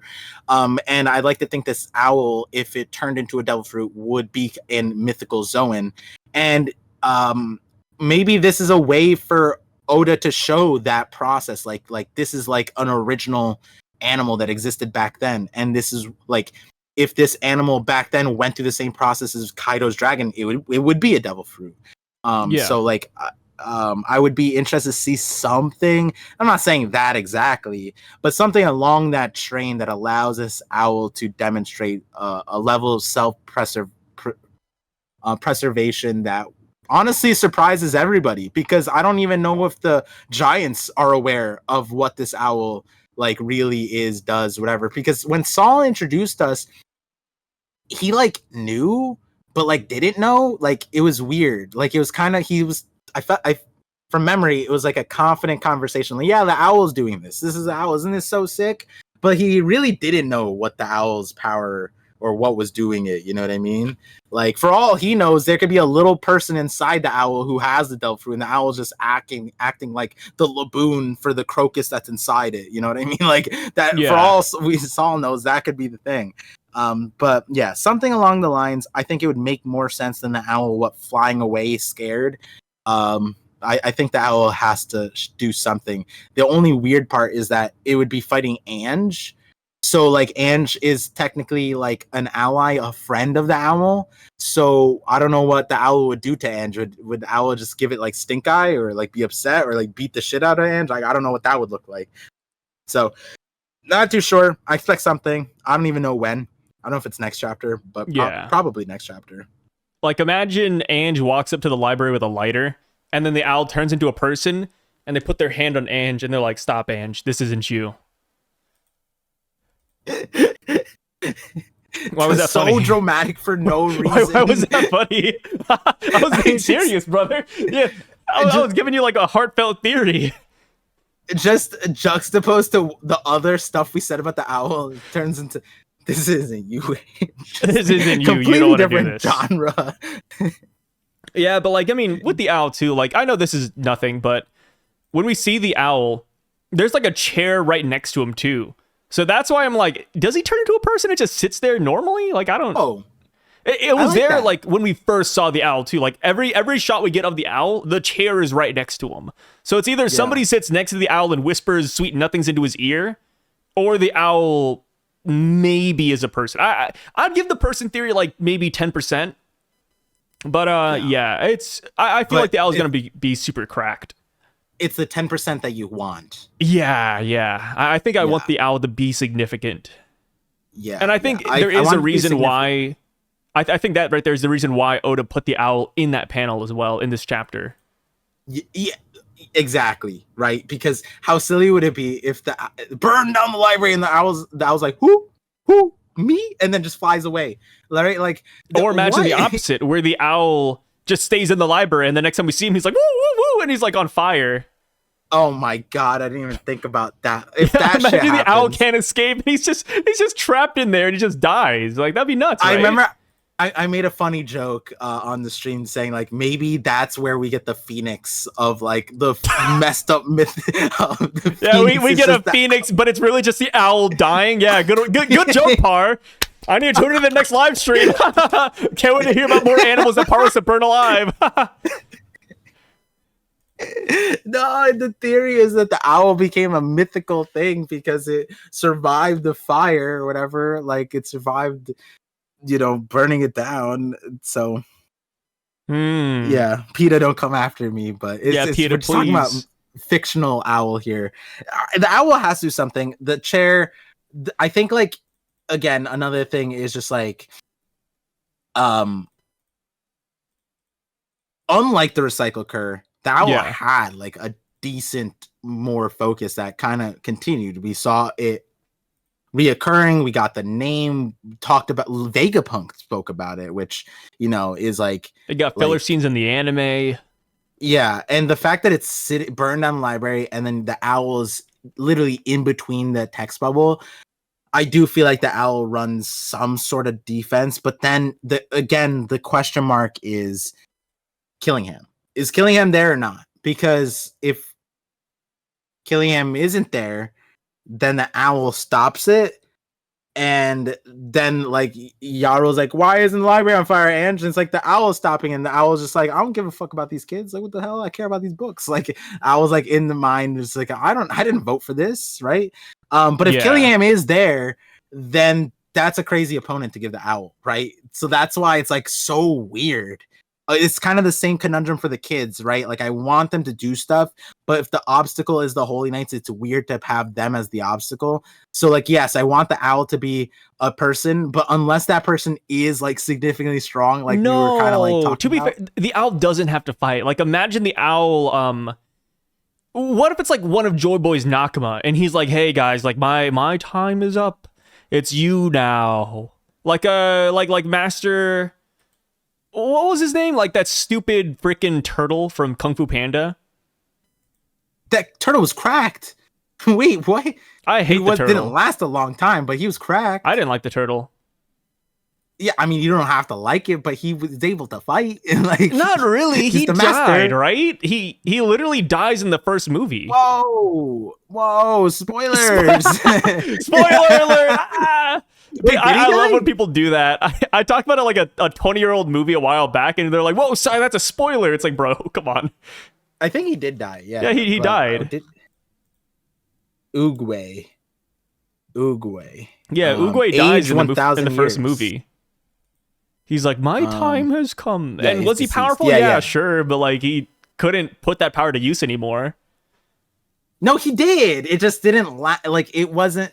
He like diffused it, but like he couldn't do more. Like he did something no one else could do, but then he couldn't do it forever. So he was insane. Sex? No, it was that. What's the panda's name in the thing? Po. Po. There we go. You're really bad with all the Chinese in this episode, let me tell you. For somebody who specializes in Chinese comics, I feel like what happened from here to there? Did Derek Shepard give you a lobotomy? You gave me the C pass, and I found a way to be more racist. Yeah. Than just saying, my God. Regret sinks in. Damn, maybe I should revoke the pass. No, this is kind of bad, huh? Washington was great. I can't even believe. I feel like I'm gonna watch it back and be like, "The fuck was happening? What was happening in my head?" I do that a lot. Don't worry. Well, I mean, like, so you say like Joy Boy's Nakama, right? Like the thing about that is like we just had an entire conversation about like Robin and the Straw Hats having like basic haki. I think we like looked at Emmett and like like like. In his heyday, would that strong right version that he had do something? I'm sure it would have, right? I think it would have had an ability to push out the Gorosei on its own had it been 800 years ago. So I'd like to think that if the owl did turn into a person, it is considerably strong. I don't know if I'd put it above Holy Knight, but I do think that like it is something that maybe the Holy Knights can't like immediately dispatched. Like it can't just one shot. You know what I mean? Maybe it's like maybe it's not the regeneration kind of thing, but like it's durable enough, it's survival enough, it's slippery enough that whatever the owl, if it were to be somebody, it could survive a Holy Knight encounter. What? So the owl is black. Imagine it turns into a person, and then we learn that the reason why is because he survived like Buster Calls in the past. Like this is like the man marked by flames even. Why did the owl have to be black? Why did you say it was so much? I see, you're taking it the wrong way.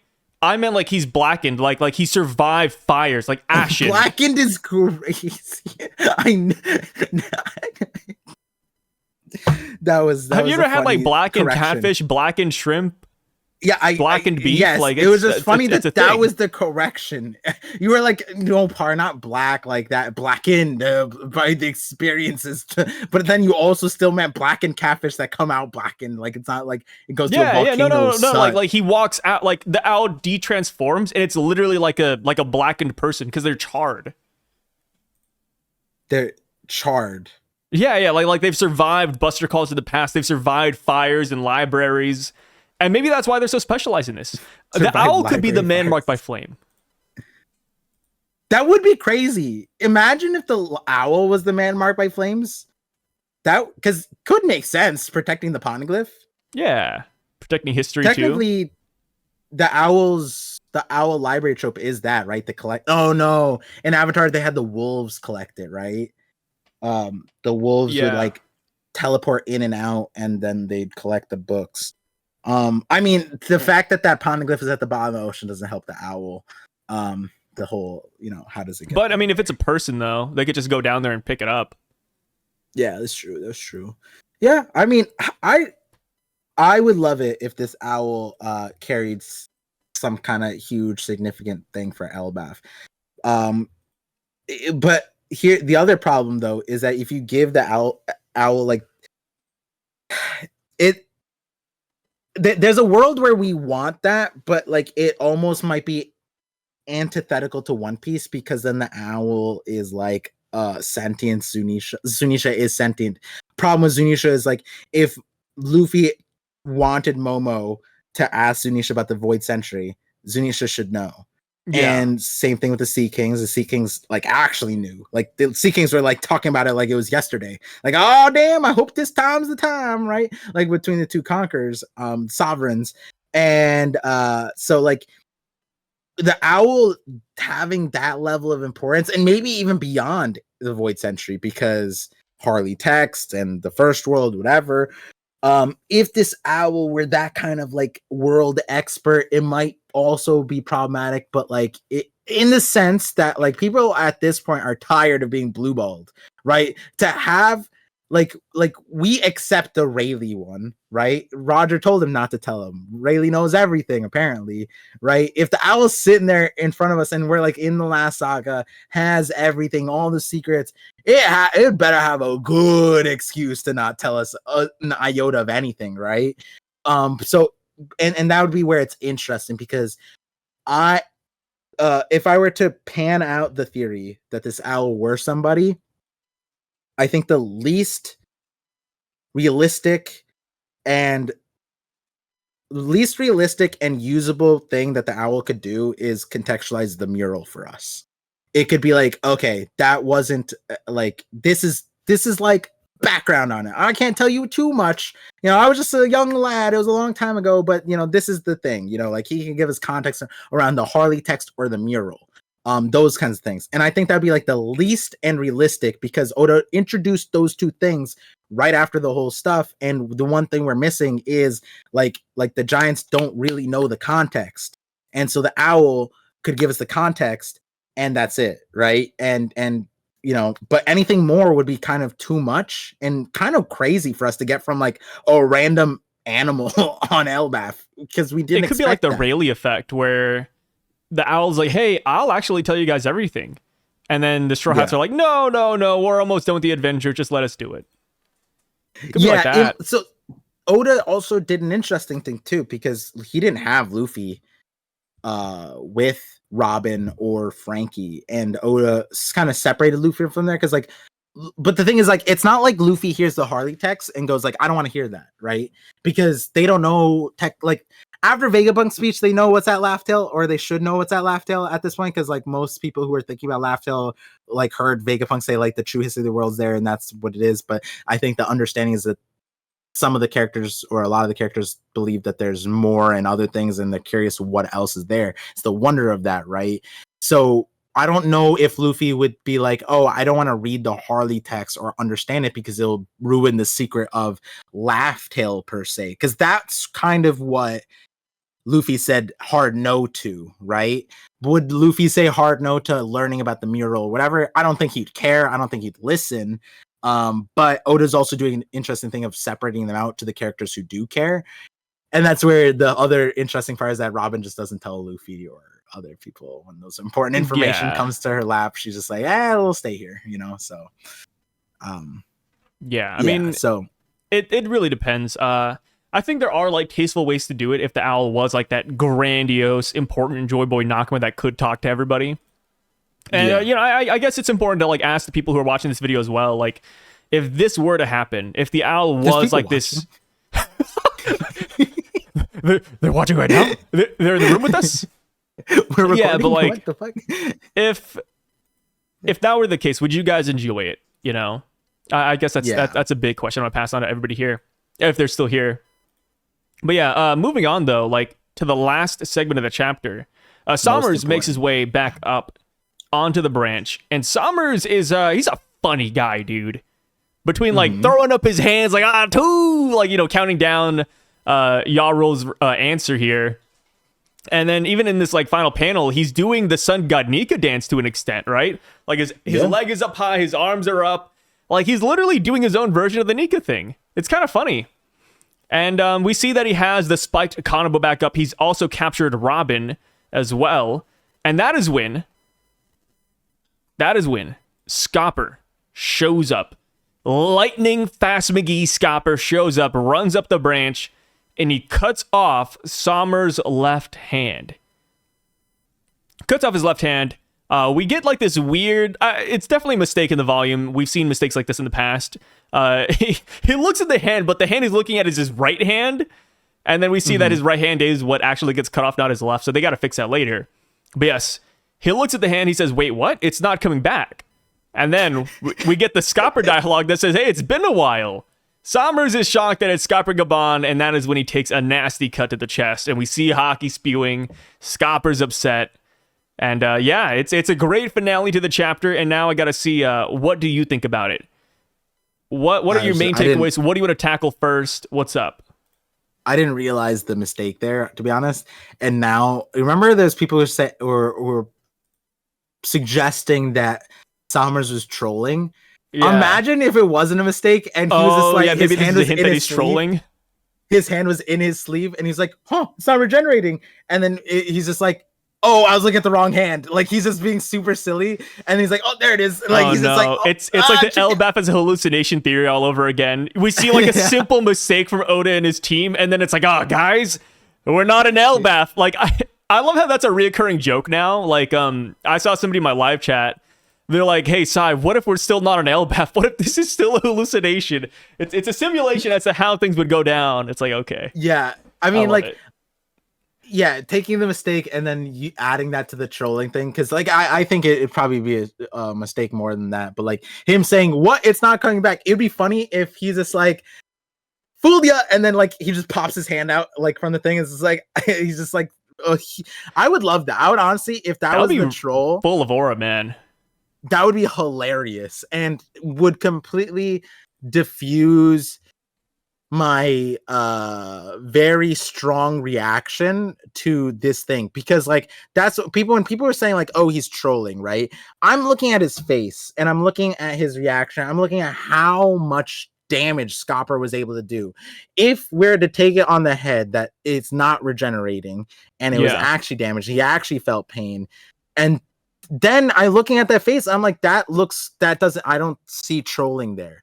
But if we find out that he did some goofy ass thing and he's able to joke in the face of Scopper like that while Scopper's being serious like that, and like to the extent that he is, like, that would be so good. I think Sommers would be like one of the top Holy Knights just from that moment. You know what I mean? Like, I wish that were the case. Like you're spitting on something gnarly.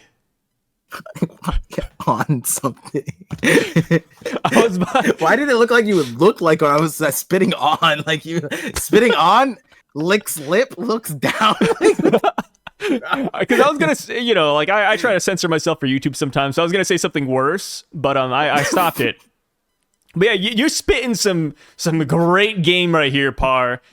I think that'd be great if Sommers was actually joking. He didn't care about Scopper. He actually loves that he's here. I don't think that's going to be the case, but Yeah. I like where you're at. I think if I was a dad and you were dating my daughter, I'd say, wow, this guy's got a good head on his shoulders. Good spit game. Yeah, this guy's got good spit game, man. Whoa. It's like finding out like Wait, the boyfriend likes football or something. It's like, oh hell yeah, dude.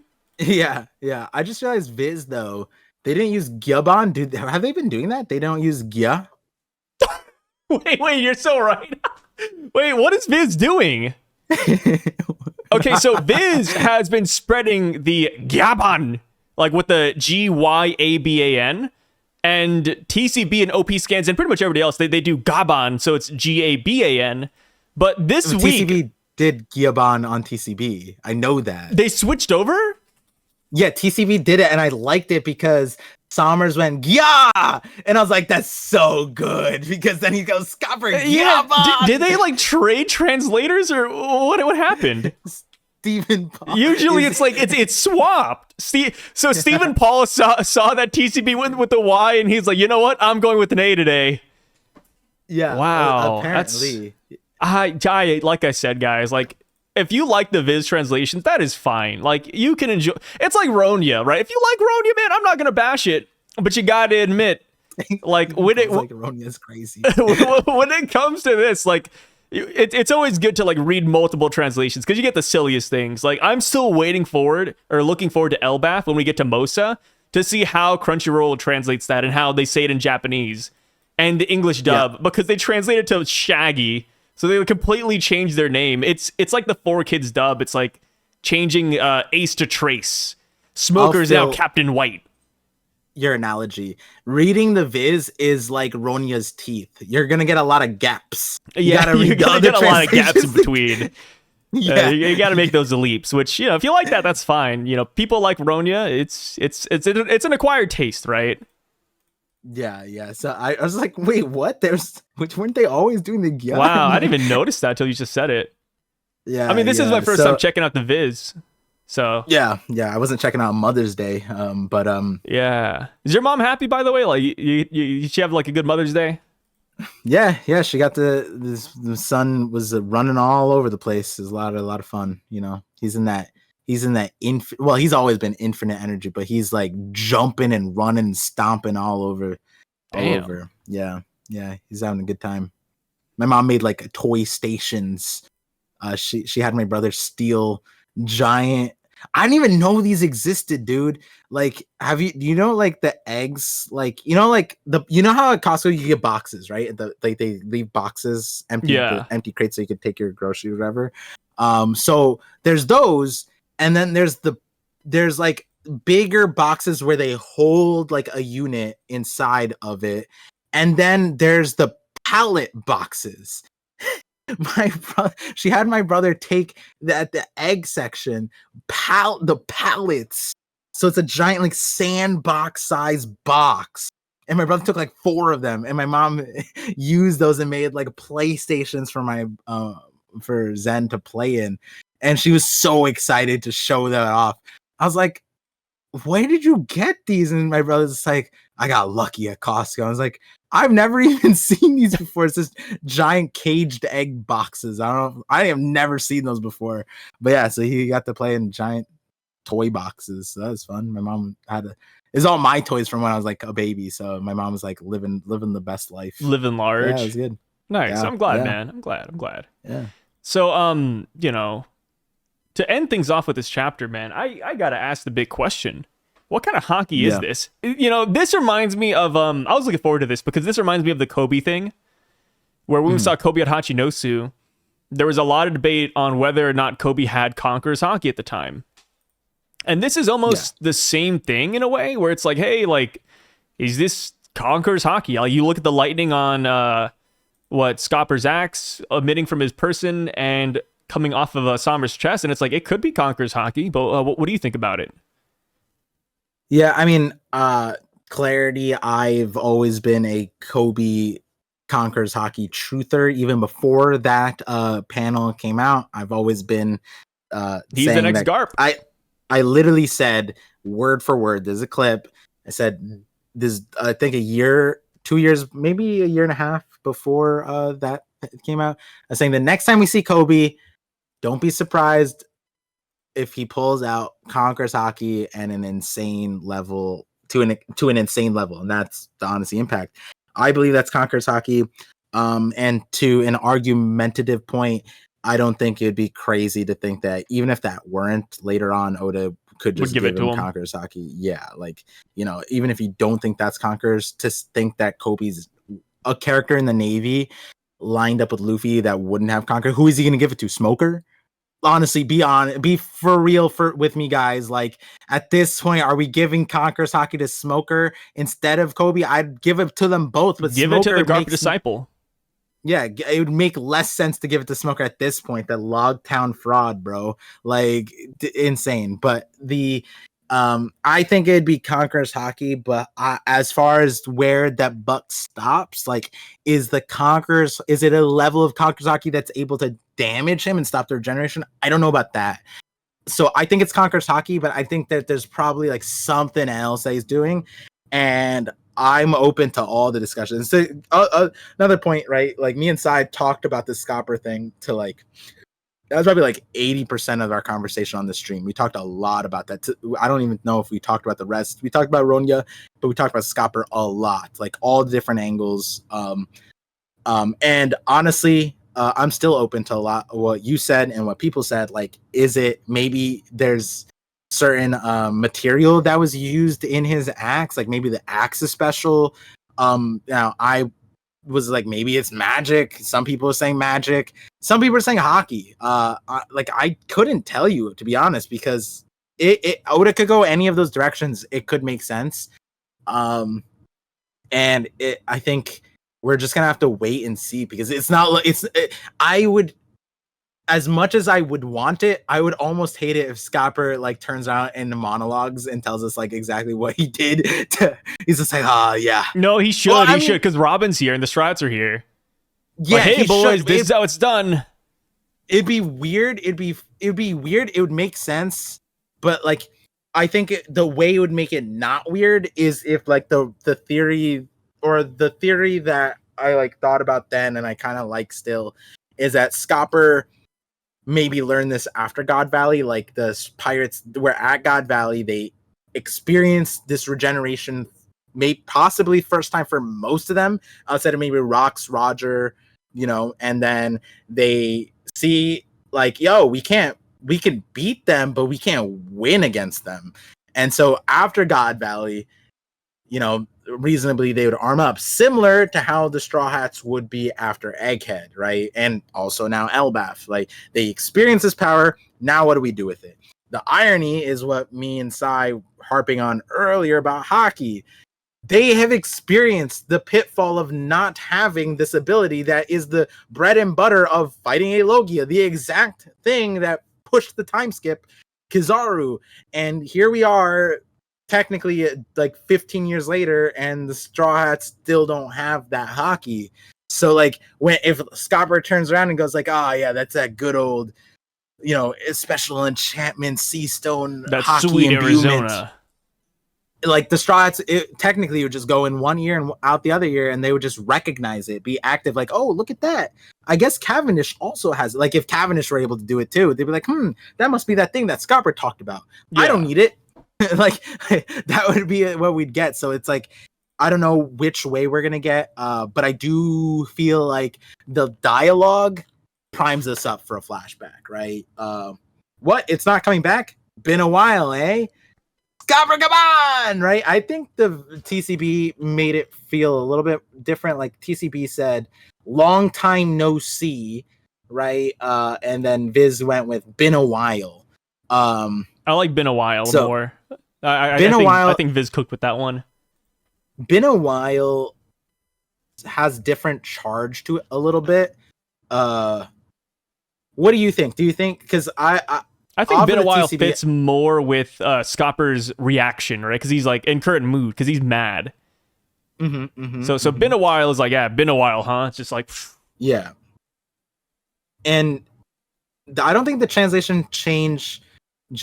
Actually, no, I think the translation actually fits my thinking, that I don't know if Sommers has experienced this before. like the wound that hasn't like this is like new territory for him. That's kind of how I'm taking it. Or I took it after TCB. I still have to think about it because like it's a hard thing to like grasp, right? Like, has he never heard of a way for his regeneration to be countered? I doubt it, right? I feel like that's doubtable because surely Holy Knights have been killed or hurt before. So I'm sure he knows about it. It sounds to me more like he didn't register that something on Elbaf could inflict that wound. So it might be like, what? It's not coming back. What hit me? Oh my god, it's Scopper. So like that might be it, but I'm curious, like, panning out a little bit more. Maybe next chapter we'll see a little bit more dialogue. I don't know if he's experienced this personally, because there's another thing. Maybe he's seen a fight where someone got like amputated, and maybe there's a way to fix Holy Knights, kind of like how Germa has a way to fix their creations too. So, not too sure. But yeah, this I feel like the way this chapter ends, it leads to the next chapter going into God Valley like flashback. Like a Kizaru or Rayleigh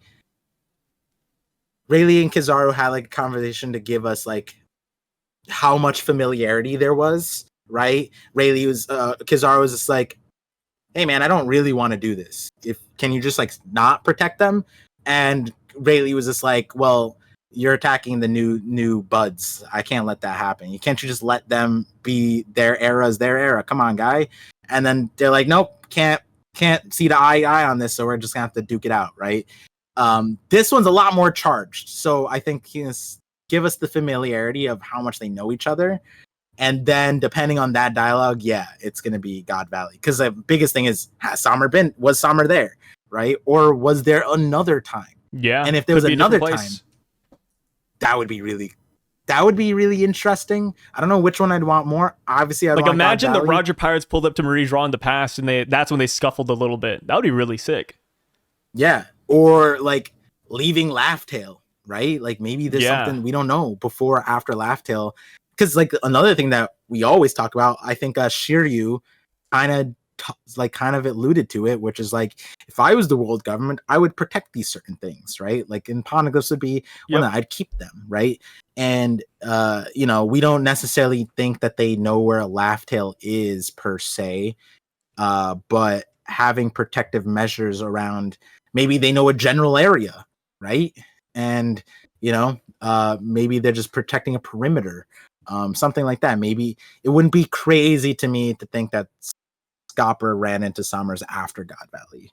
And I agree. We also wouldn't necessarily, because Summers looks old here, but aging, that's another thing we'd learn about from this flashback. Garling looked like Shanks in God Valley, and now he looks the way he looks, super old.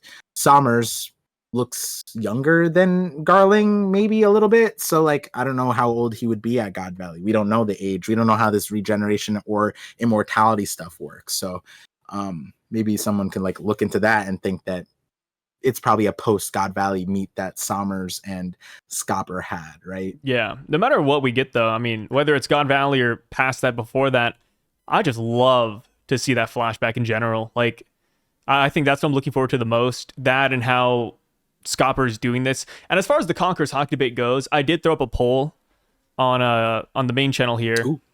5,500 votes. Does Gaban have Conqueror's Haki? Yes, no, or maybe, which I put 50-50. Do you want to guess how many people said yes, percentage-wise? And then I'll give you the others. Okay, hold on. The different question, though. Yes. Does he have Conquerors? Yes, that's does the he have question. Conquerors?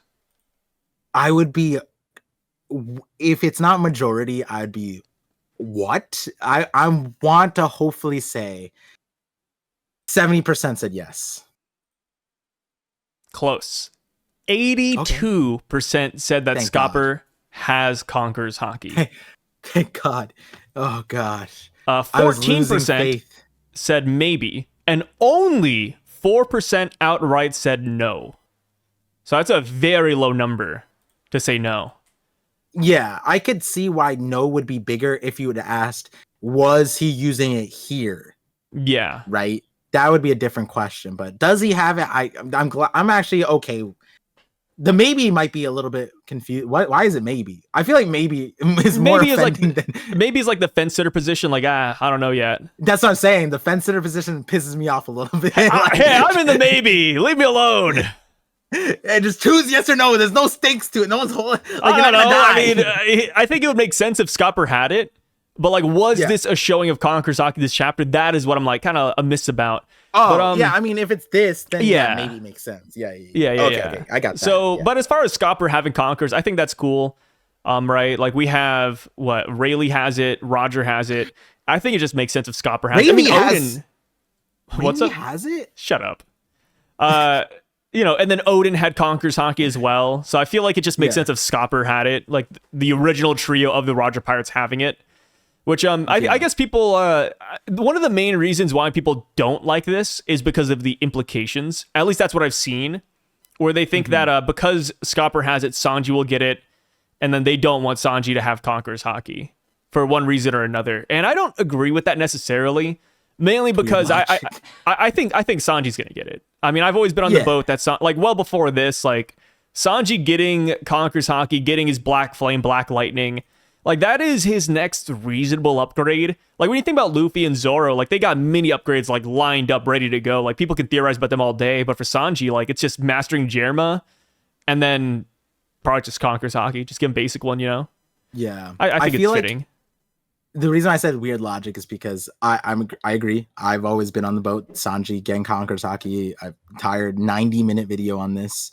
But in my mind, I'm of the type of, if there was an alternate world where I believe that Sanji didn't have Conqueror's Haki, I would still believe that Scopper would have Conqueror's Haki. Like, because it's just he's in the realm of legends, you know what I mean? Like there's no reason not to give it to him. It wouldn't even technically conquer the mountains. Yeah, he's literally the guy that went to Pirate Laughtale. King's crew that conquered the world. The left hand of the Pirate King. You're telling me the right hand has it, but not the left hand? Yeah, or maybe Roger's right-handed, but I mean it's a little bit odd. Yeah, exactly. So that's why it's like I even if people want to be Sanji haters, like I don't think that should exclude Scopper from having it. That's insane. Like literally, here's the thing about Scopper, guys, and I said this: he's Superman. Elbaf is in crisis. They look no further than Scopper. And the only time they look further is when the red air starts flowing in the horizon. They're like, oh my God, Dad decided to come back, right? Like Daddy Shanks came. We can look at Shanks, right? But every other time, Scopper, he's literally, the giant pirates are like, all right, bye, Scopper, you take care of it. Scopper is also like the legend of Elbaf as well. Like they're like Scopper can beat all the other giants. He's not afraid of any of them. It's like that's some big notoriety. Yeah, and it's like even his own wife, who is a giant, like is like, yeah, he's not afraid. You know what I mean? Like everybody it's a super recognizable okay, to another extent, the reaction of Sommers validates that also, you know what I mean? Like, imagine a world where Kizaru saw Rayleigh, and it was like, Silver's Rayleigh, and start like snot comes out of his nostrils. That would be like that. I don't even know, because of how awesome, especially at that point, admirals were. I wouldn't take that as a demerit to Kizaru. I would take that as insane glaze for Rayleigh. And that's what this is. Like, this is like Sommers' face, unless it's trolling, is like insane glaze for Scopper. And it's like Sommers, it has been disrespecting everything, even the Straw Hats to a certain extent. He just said, I don't want to fight them. I don't have time for that. He kind of like, seems like a hassle, seems like a drag, like Shikamaru, right? This is different, and Scopper is like, come on, guys, this guy has conquerors. The Holy Knight is shitting bricks right now. Like, this guy showed up, slashed him without him even reacting. He couldn't even move his Kanabo. And he was fully ready to wind that shit up to smack Robin. So it's like he couldn't even react to Scopper. And earlier you asked, like, is Killingham going here? He better be, because earlier we were talking about, like, you know, the hypothetical, oh, does Scopper come here in time? If he does, who does he fight? It'd be weird if he can't 1v1 a Holy Knight, but it'd be crazy for the Holy Knights if he 2v1 them and still one-handedly. Based off of this, at the moment, I think the 3 Holy Knights might need to come together to take his ass down without significant injuries. Yeah. Right? They might be able to 2v1 win, but it would probably be like high diff, if not extreme. Yeah. Like, if not extreme. It's not and easy now. That would lend itself to like Scopper not knowing their powers. But even that would be like Scopper's But he should know some of their powers because he's seen Sommers before. Unless that was like pre-eBay Ibe no Mi. Yeah. So and you know, going back to it, that's why I think like next chapter is gonna set a huge tone. Like, did Ronia fall? That will tell us a lot about the hostage situation, the kids, what kind of focus Oda's gonna give, but also how much weight Scopper's gonna have for the rest of the arc. This is the next moment. Like, we're holding our breaths, and next chapter tells us, does Luffy need to come here? Does Zoro need to come? Does Sanji need to come? Like that this next chapter tells us a lot. And it also tell us, because I know a lot of people have been swinging it when we were talking about like there's no threats right now, like the Holy Knights are threats, but like, you know, a Luffy, a Zoro comes in and stuff, right? And people are like, okay, what if they just summon all the Holy Knights, right? If depending on how Scopper shows up, like all the Holy Knights still might not be enough if you throw in Luffy, Zoro, Sanji, and Scopper, right? And then all the other giant pirates come. It's a yikes. I think, and I'm worried. I'm worried for the Holy Knights. I want them to be. I feel like if all the Holy Knights come in, will be different. Because right now, the way I see it is that obviously it doesn't have to be this way, but we got 3 Holy Knights here. These could be the weakest 3 for all we know. Oh, the show.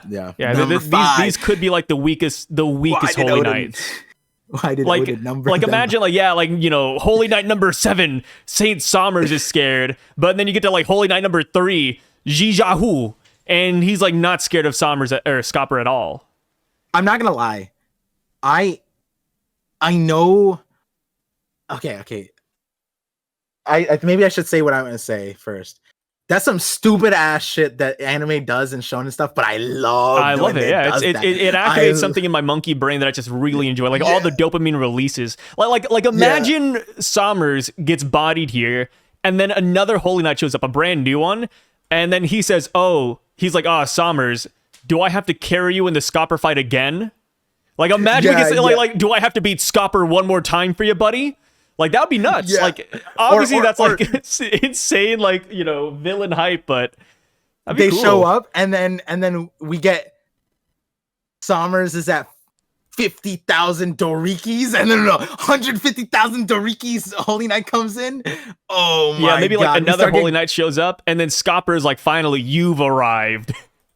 Oh, if Scopper brings in power levels, like Scopper just is like. He like touches the blade and he's like, oh, this guy, his power level. Like Oda just starts. And then we could get even more insane, where like the guy, whoever fought Scopper in the past and quote beat him in this hypothetical. Like, what if he didn't age as well? Like, Scopper's like, oh, you haven't aged a day, and then he's like, yeah, and I see you're out of your prime, old man. Like, ooh, like the trash talk, man.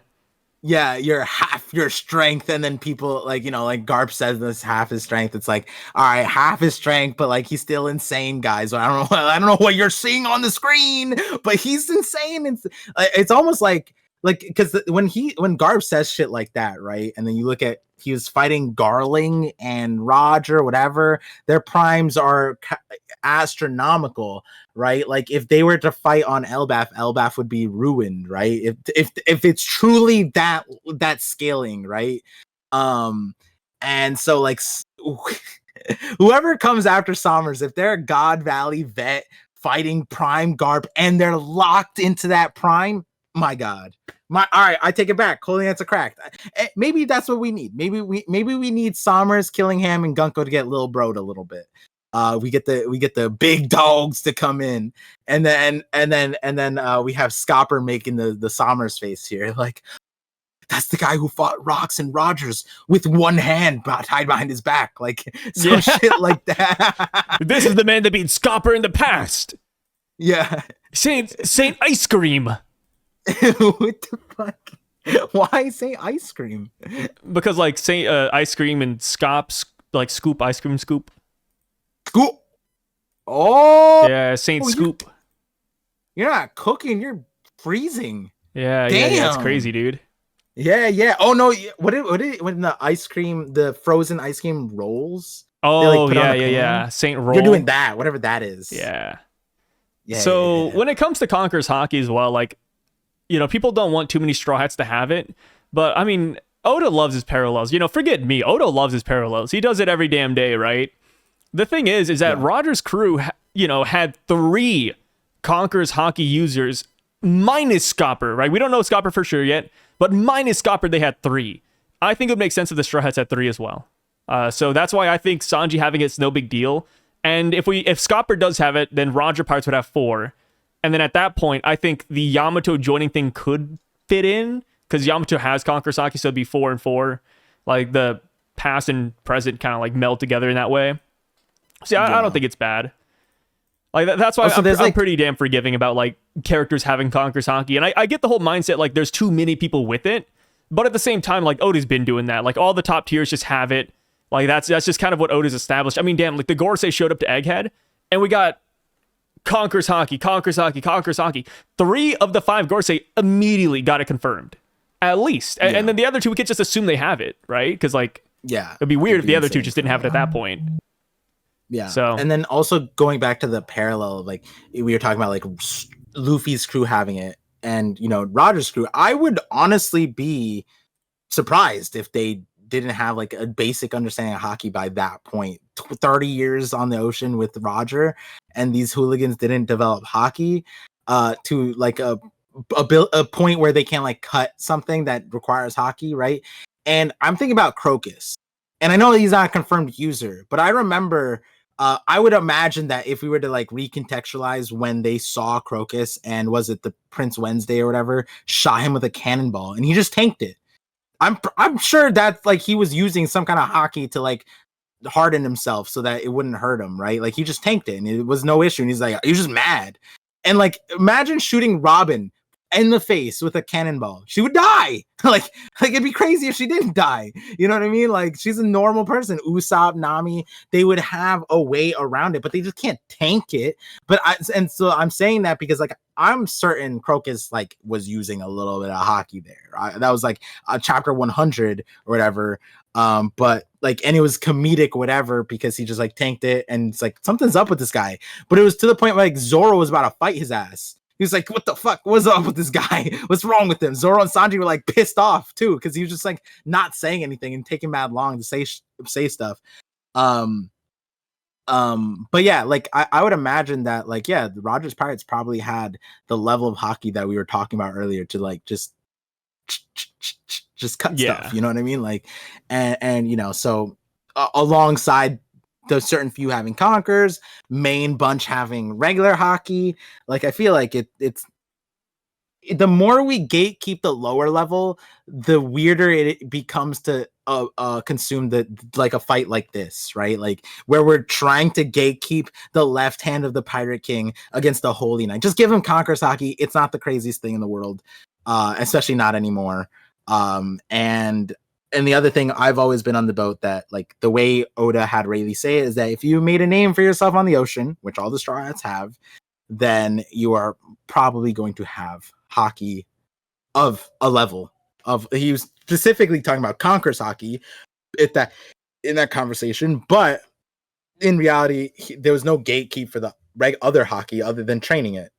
He literally said everybody has spiritual energy and they just need to train it. So all Haki is accessible to anybody. You just gotta be put in a position where it can bloom. You can train it. Yeah, let it bloom. And hey, speaking about Haki, I'm so on board with giving Scopper Conqueror's Haki.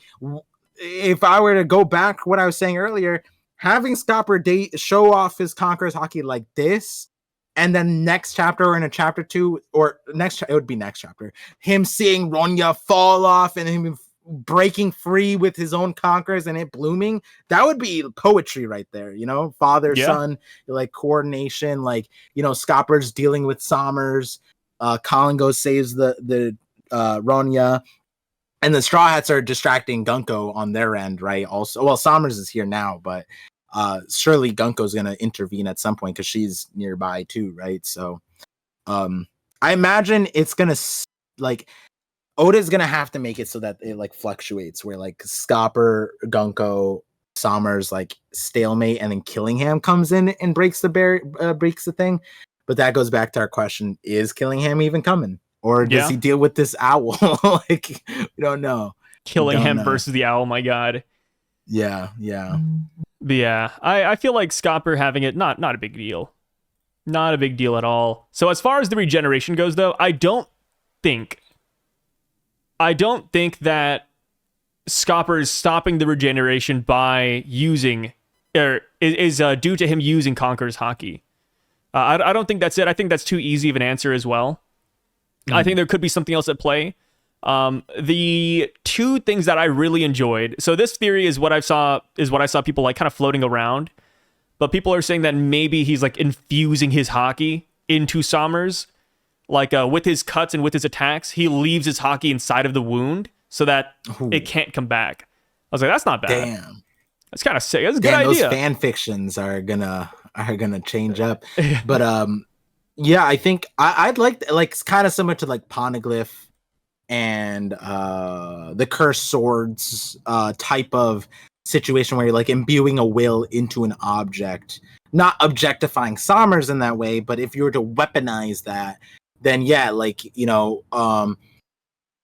if we were to extend a conversation that Whitebeard brought up, hey, this scar reminds me of you, or your face makes this scar tingle or whatever, that would be insane if that was like Shamrocks, or we don't know, or Garling did that technique on Whitebeard. So it's literally Shanks's bloodline like triggers Whitebeard's wound because of whatever, like in the same manner infusion. That's and that would be a wild, awesome use of like you know, a God Valley veteran Whitebeard to show us like, oh, there were remnants of this in the story before, you know, there are cool things like that. And the thing that's really cool about it too is that it's kind of a play off of what we saw with Joy Boy's haki in the rope, where Joy Boy infused that rope with his haki and it just kind of lasted in there.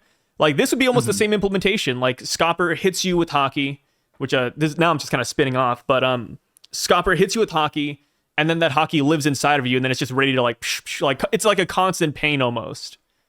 Yeah, just enough to stop regeneration. It's like just damage over time. To expand that even more, oh my God, because wouldn't it make sense that Emu has a scar left by Joy Boy? So when Joy Boy's haki was released, it might be that it wasn't like just a observational haki. Oh wow, Joy Boy's haki. Joy Boy. It might have been an actual physical pain that was like triggered because of wound Joy Boy left, which could validate the whole, I'm not personally on the boat like fully of like, oh, Emu's looking for a vessel, Vivi's the vessel, need a new vessel. Like, you know, there's so many, yeah, maybe Emu does need a vessel. Maybe it's in a broken thing. Maybe it was broken by Joy Boy and that's why they need a new vessel. And if that was a similar situation here, where Scopper leaves a scar on Sommers can't recover his body, so what would he need? He'd need a new vessel. He'd need a new body. Emu might be in that same state, left by Joy Boy. Ooh, like Orochimaru. Your favorite, Orochimaru is that one character from that one series, Naruto. And how the it's like how the third Hokage took his arms, and then he needed a new body. Yeah, and the third Hokage did it with like literal underworld, like the most cracked ability, by the way. Yeah. That we never really see again afterwards. Like we see it one more time with like the sealing of the Nine Tails, but that's kind of it. Otsuki are like, we're gods. I'm sitting here like, what the fuck was that, bro? Like, who is he? Oh, what was going on back there?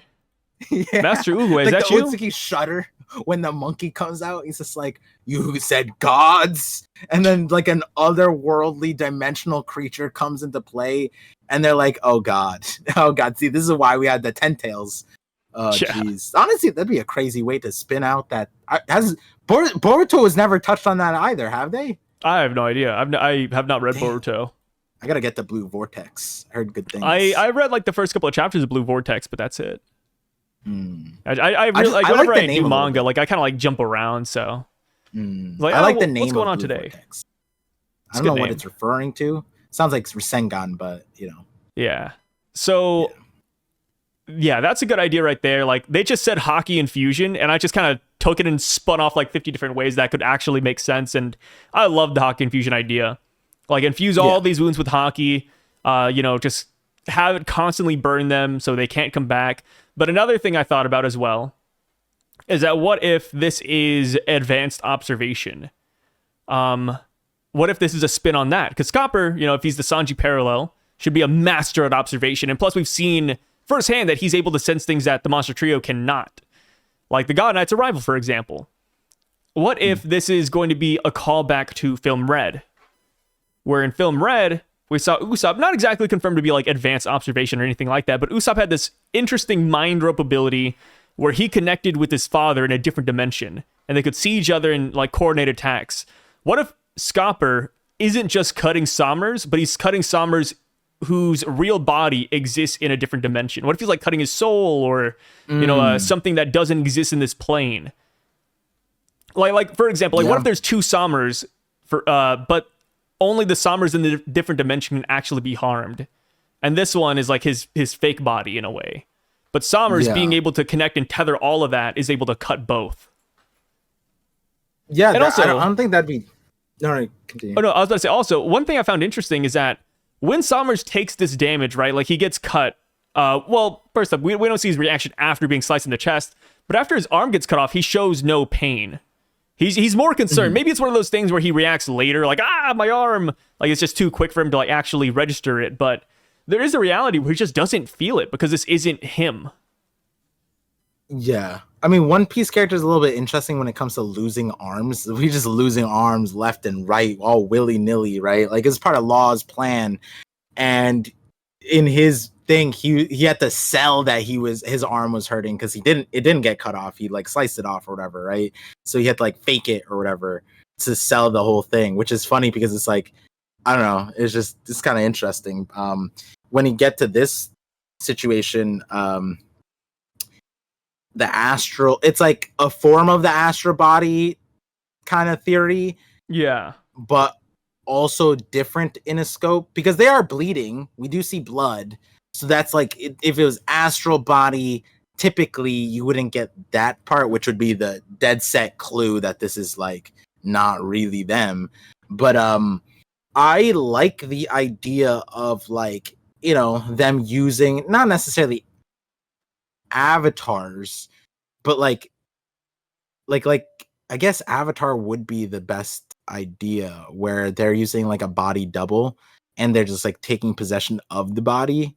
And so like this is them, but this is like them controlling it. And so like the body's real. It's just like they force the body to look like them, that kind of thing. But then like Kisame and Naruto. Yes. Yeah. In the beginning of Shippuden. I mean, it's weird because we saw like Sommers changing and things like that. Like they seem like there was no preparation for this moment. So I don't know, things like that kind of pull me back. But I couldn't really say yay or nay on the whole like you're saying, like separate bodies, body somewhere else, that kind of thing. The fear that he shows, again, if he's not trolling, it would lead me towards it's not like a second body. This is his real body. But I do like the infused part of it because, the infused part, like, because then you can rationalize things like the Foxfire cut, or like being able to cut nothing, right? Like, you can get to stuff like that. Like, I talked about this in my crazy Zoro video. The first, again, I have videos talking about Bogart. Bogart's couldn't come to the story. Technically, that was true. Whatever. Rock's fraud. Mihawk's sword. Again, reiterating, none of those are my crazy videos. The crazy one is my Zoro video, where I said that in One Piece, and this is like 3, maybe 4 years at this point. I don't remember how long ago, but it was one of my first videos. And I was saying that in the One Piece, we're gonna start getting natural Zoans, people who can transform into animals without Zoans. Technically, the Gorosei at the moment would be that, right? But what I was saying about Zoro specifically was that in line with something like he would become a natural Zoan, so I guess like a Gorosei member. But he would also be able to, the cut nothing thing meant like he could cut the spirit, like cut like the ghost, like Brook, like he'd be able to cut his ghostly form. And that would be the cut nothing. He'd be able to cut somebody and not damage them. And so it'd be interesting to see how it works on Emu and the Gorosei, whatever. Maybe that's where the fights are going to end up going, to that level.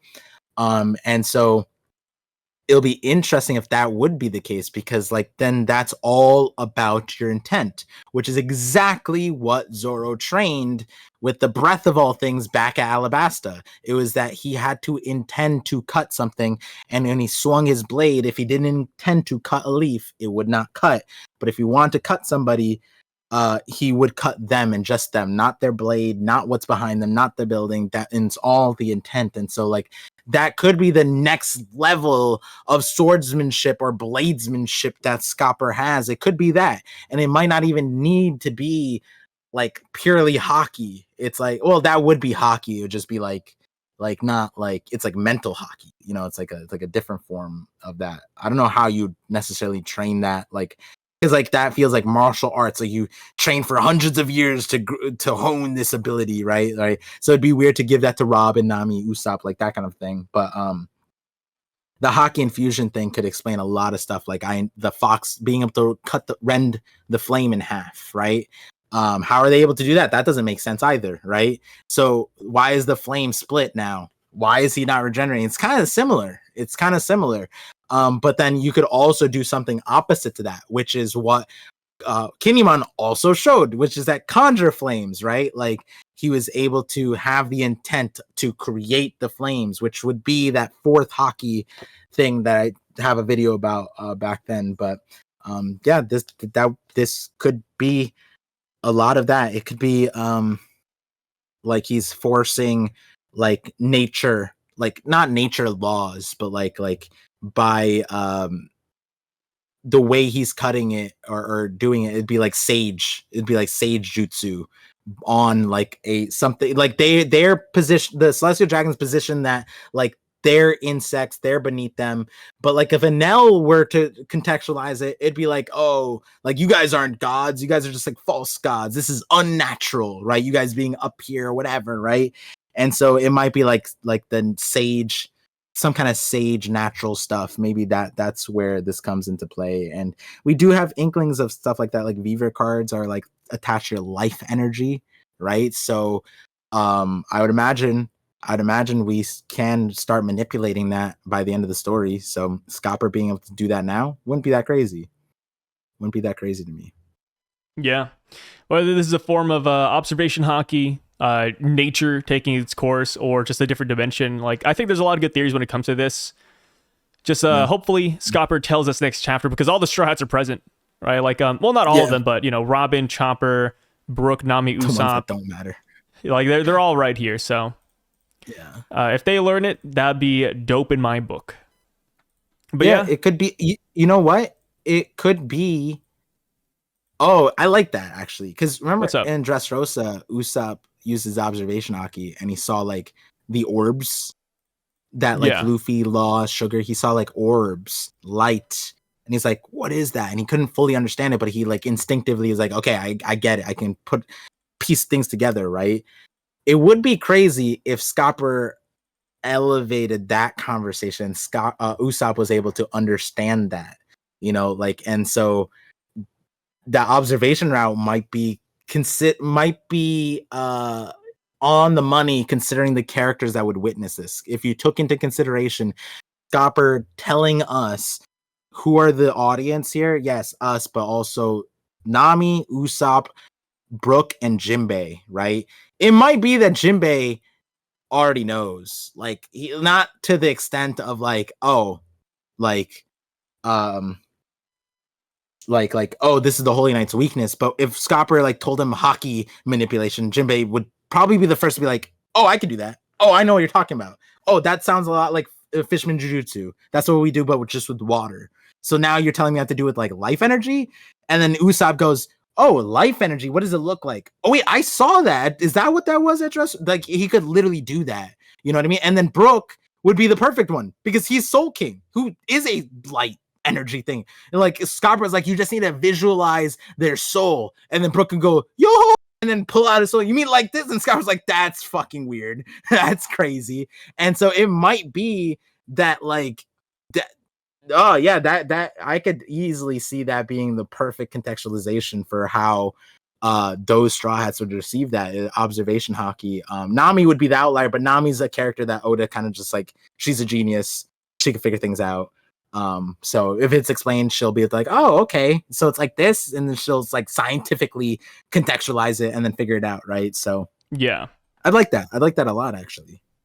Yeah, and then there's also theories about like it goes back to observation haki and how maybe like these God Knights have a core, like certain characters in other animes. I'm sure you've seen it, like, oh, you can only kill them by damaging their core. Yeah, or like there's an orb in their body you have to destroy. People like the idea sounds that. What's up? Sounds a little Chinese manhwa of you to reference that. It's very Chinese. But there's also the notion that maybe, just maybe, it could be like a thing where it's linked to the Abyss mark. And people are saying, oh, like, you know, Summers has the tattoo on his arm. But the thing is that his entire arm doesn't get chopped off, like only the forearm. So that wouldn't make too much sense because the tattoo is like, it goes up to his shoulder.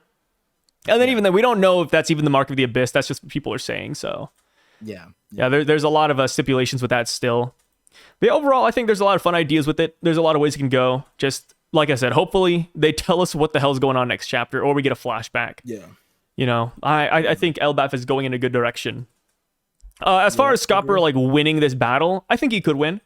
I think the way things look right now, it looks good. But for Scopper. Yeah, but the thing is that the God Knights still have the one up, right? Gunko is far away from the group right now. To our knowledge, right? She could be like somewhat close, but we don't see her in this chapter next to Summers or next to the Straw Hats. So since Scopper's like over here doing his own thing, there's a very good chance that, you know, Summers calls up Gunko on the Denden Mushi and just says, hey, Scopper's attacking. Can you like kill one of the kids? Or like, hey, like, can you like, I don't know, find his son in here, or like push Ronya off because the Giants are betraying us, or maybe tell the Giants what's happening. And then the Giants are like, hey, Scopper, can you stop? Like, they're gonna kill everybody. Like, there's so many chances to where the God Knights can win this battle against Scopper without lifting a finger, in my opinion. I'd hate it if Scopper self-divulges. Like, Summers goes, what are you doing here, Scopper? And he's like, you have my son. It's like, wait, we have your son? Oh, shit. It could be one of those things where, like, what if Colin divulges that? Like, he saves Ronya, and he's like, I'm the son of Scopper. Well, you're right. That would be the better way for that to happen. Colin sees Scopper, and he's like, Dad! And then Summer's like, cook more, loudmouth child, you 20-year-old buffoon. Like, continue to demonstrate how little life experience you have. And then Scopper's like, no, son, you idiot. My son. Why did you say that out loud? Yeah. Or maybe Scopper even says like, oh, Conqueror's Haki, that's my boy. And then Summers is like, wait, your boy? Kill him. Yeah. That would be the Conqueror's Haki thing, not to be afraid of who you are, right? Say your name. I am son of Scopper Gaban. Yeah, like I said, man, even though everything's looking good for Scopper, like, I still think we're not out of hot water yet. Like, this can go bad so easily. Scopper could, I wouldn't say lose, but there's ways where he can be defeated without even fighting. Yeah, so. And my only problem is, not only problem, that's crazy, radical. I was going to say, it's the reverse. It's the reverse of, you said it earlier. If you have a guy, like, who commits atrocities, just kill him. Just kill him, right? They do not detain Scopper Gaban. You kill him. The instant you can, Oh, yeah. you kill him. Right? This is not like that's the One Piece thing, right? They're gonna keep him alive, and that's like will always be a gripe. Where it's like you could say, oh, like, you know, Par, you're reading too many modern things. It's like, no, this shit didn't make sense back then either, right? Like, at least when Goku did it, they did die and they went to like the afterlife, right? Like that's he did kill them, most of them, the crazy ones, right? And they had halos, right? I just want, like, you know, at least from the Holy Knights perspective, if they can kill Scopper, they should kill Scopper. Yeah, I think it's one of those things where it's like, it's One Piece, so I give it a pass in that regard, but it'd be like that. Yeah. But that's what I'm saying. Yeah, right. With that being said, though, we're going to go ahead and end the video here. We're about to hit the 4-hour mark. Thank you, Par, as always, for joining us on this Mother's Day Parcast. I appreciate it as per usual. I'm sure everybody here is happy that you're here, too. I'm happy that you're not dead. Yeah. I don't know how to put that. Yeah. We're both not dead. We're here. We're going to keep on trucking. And do you have any final thoughts you want to leave people off on? See you guys after the break.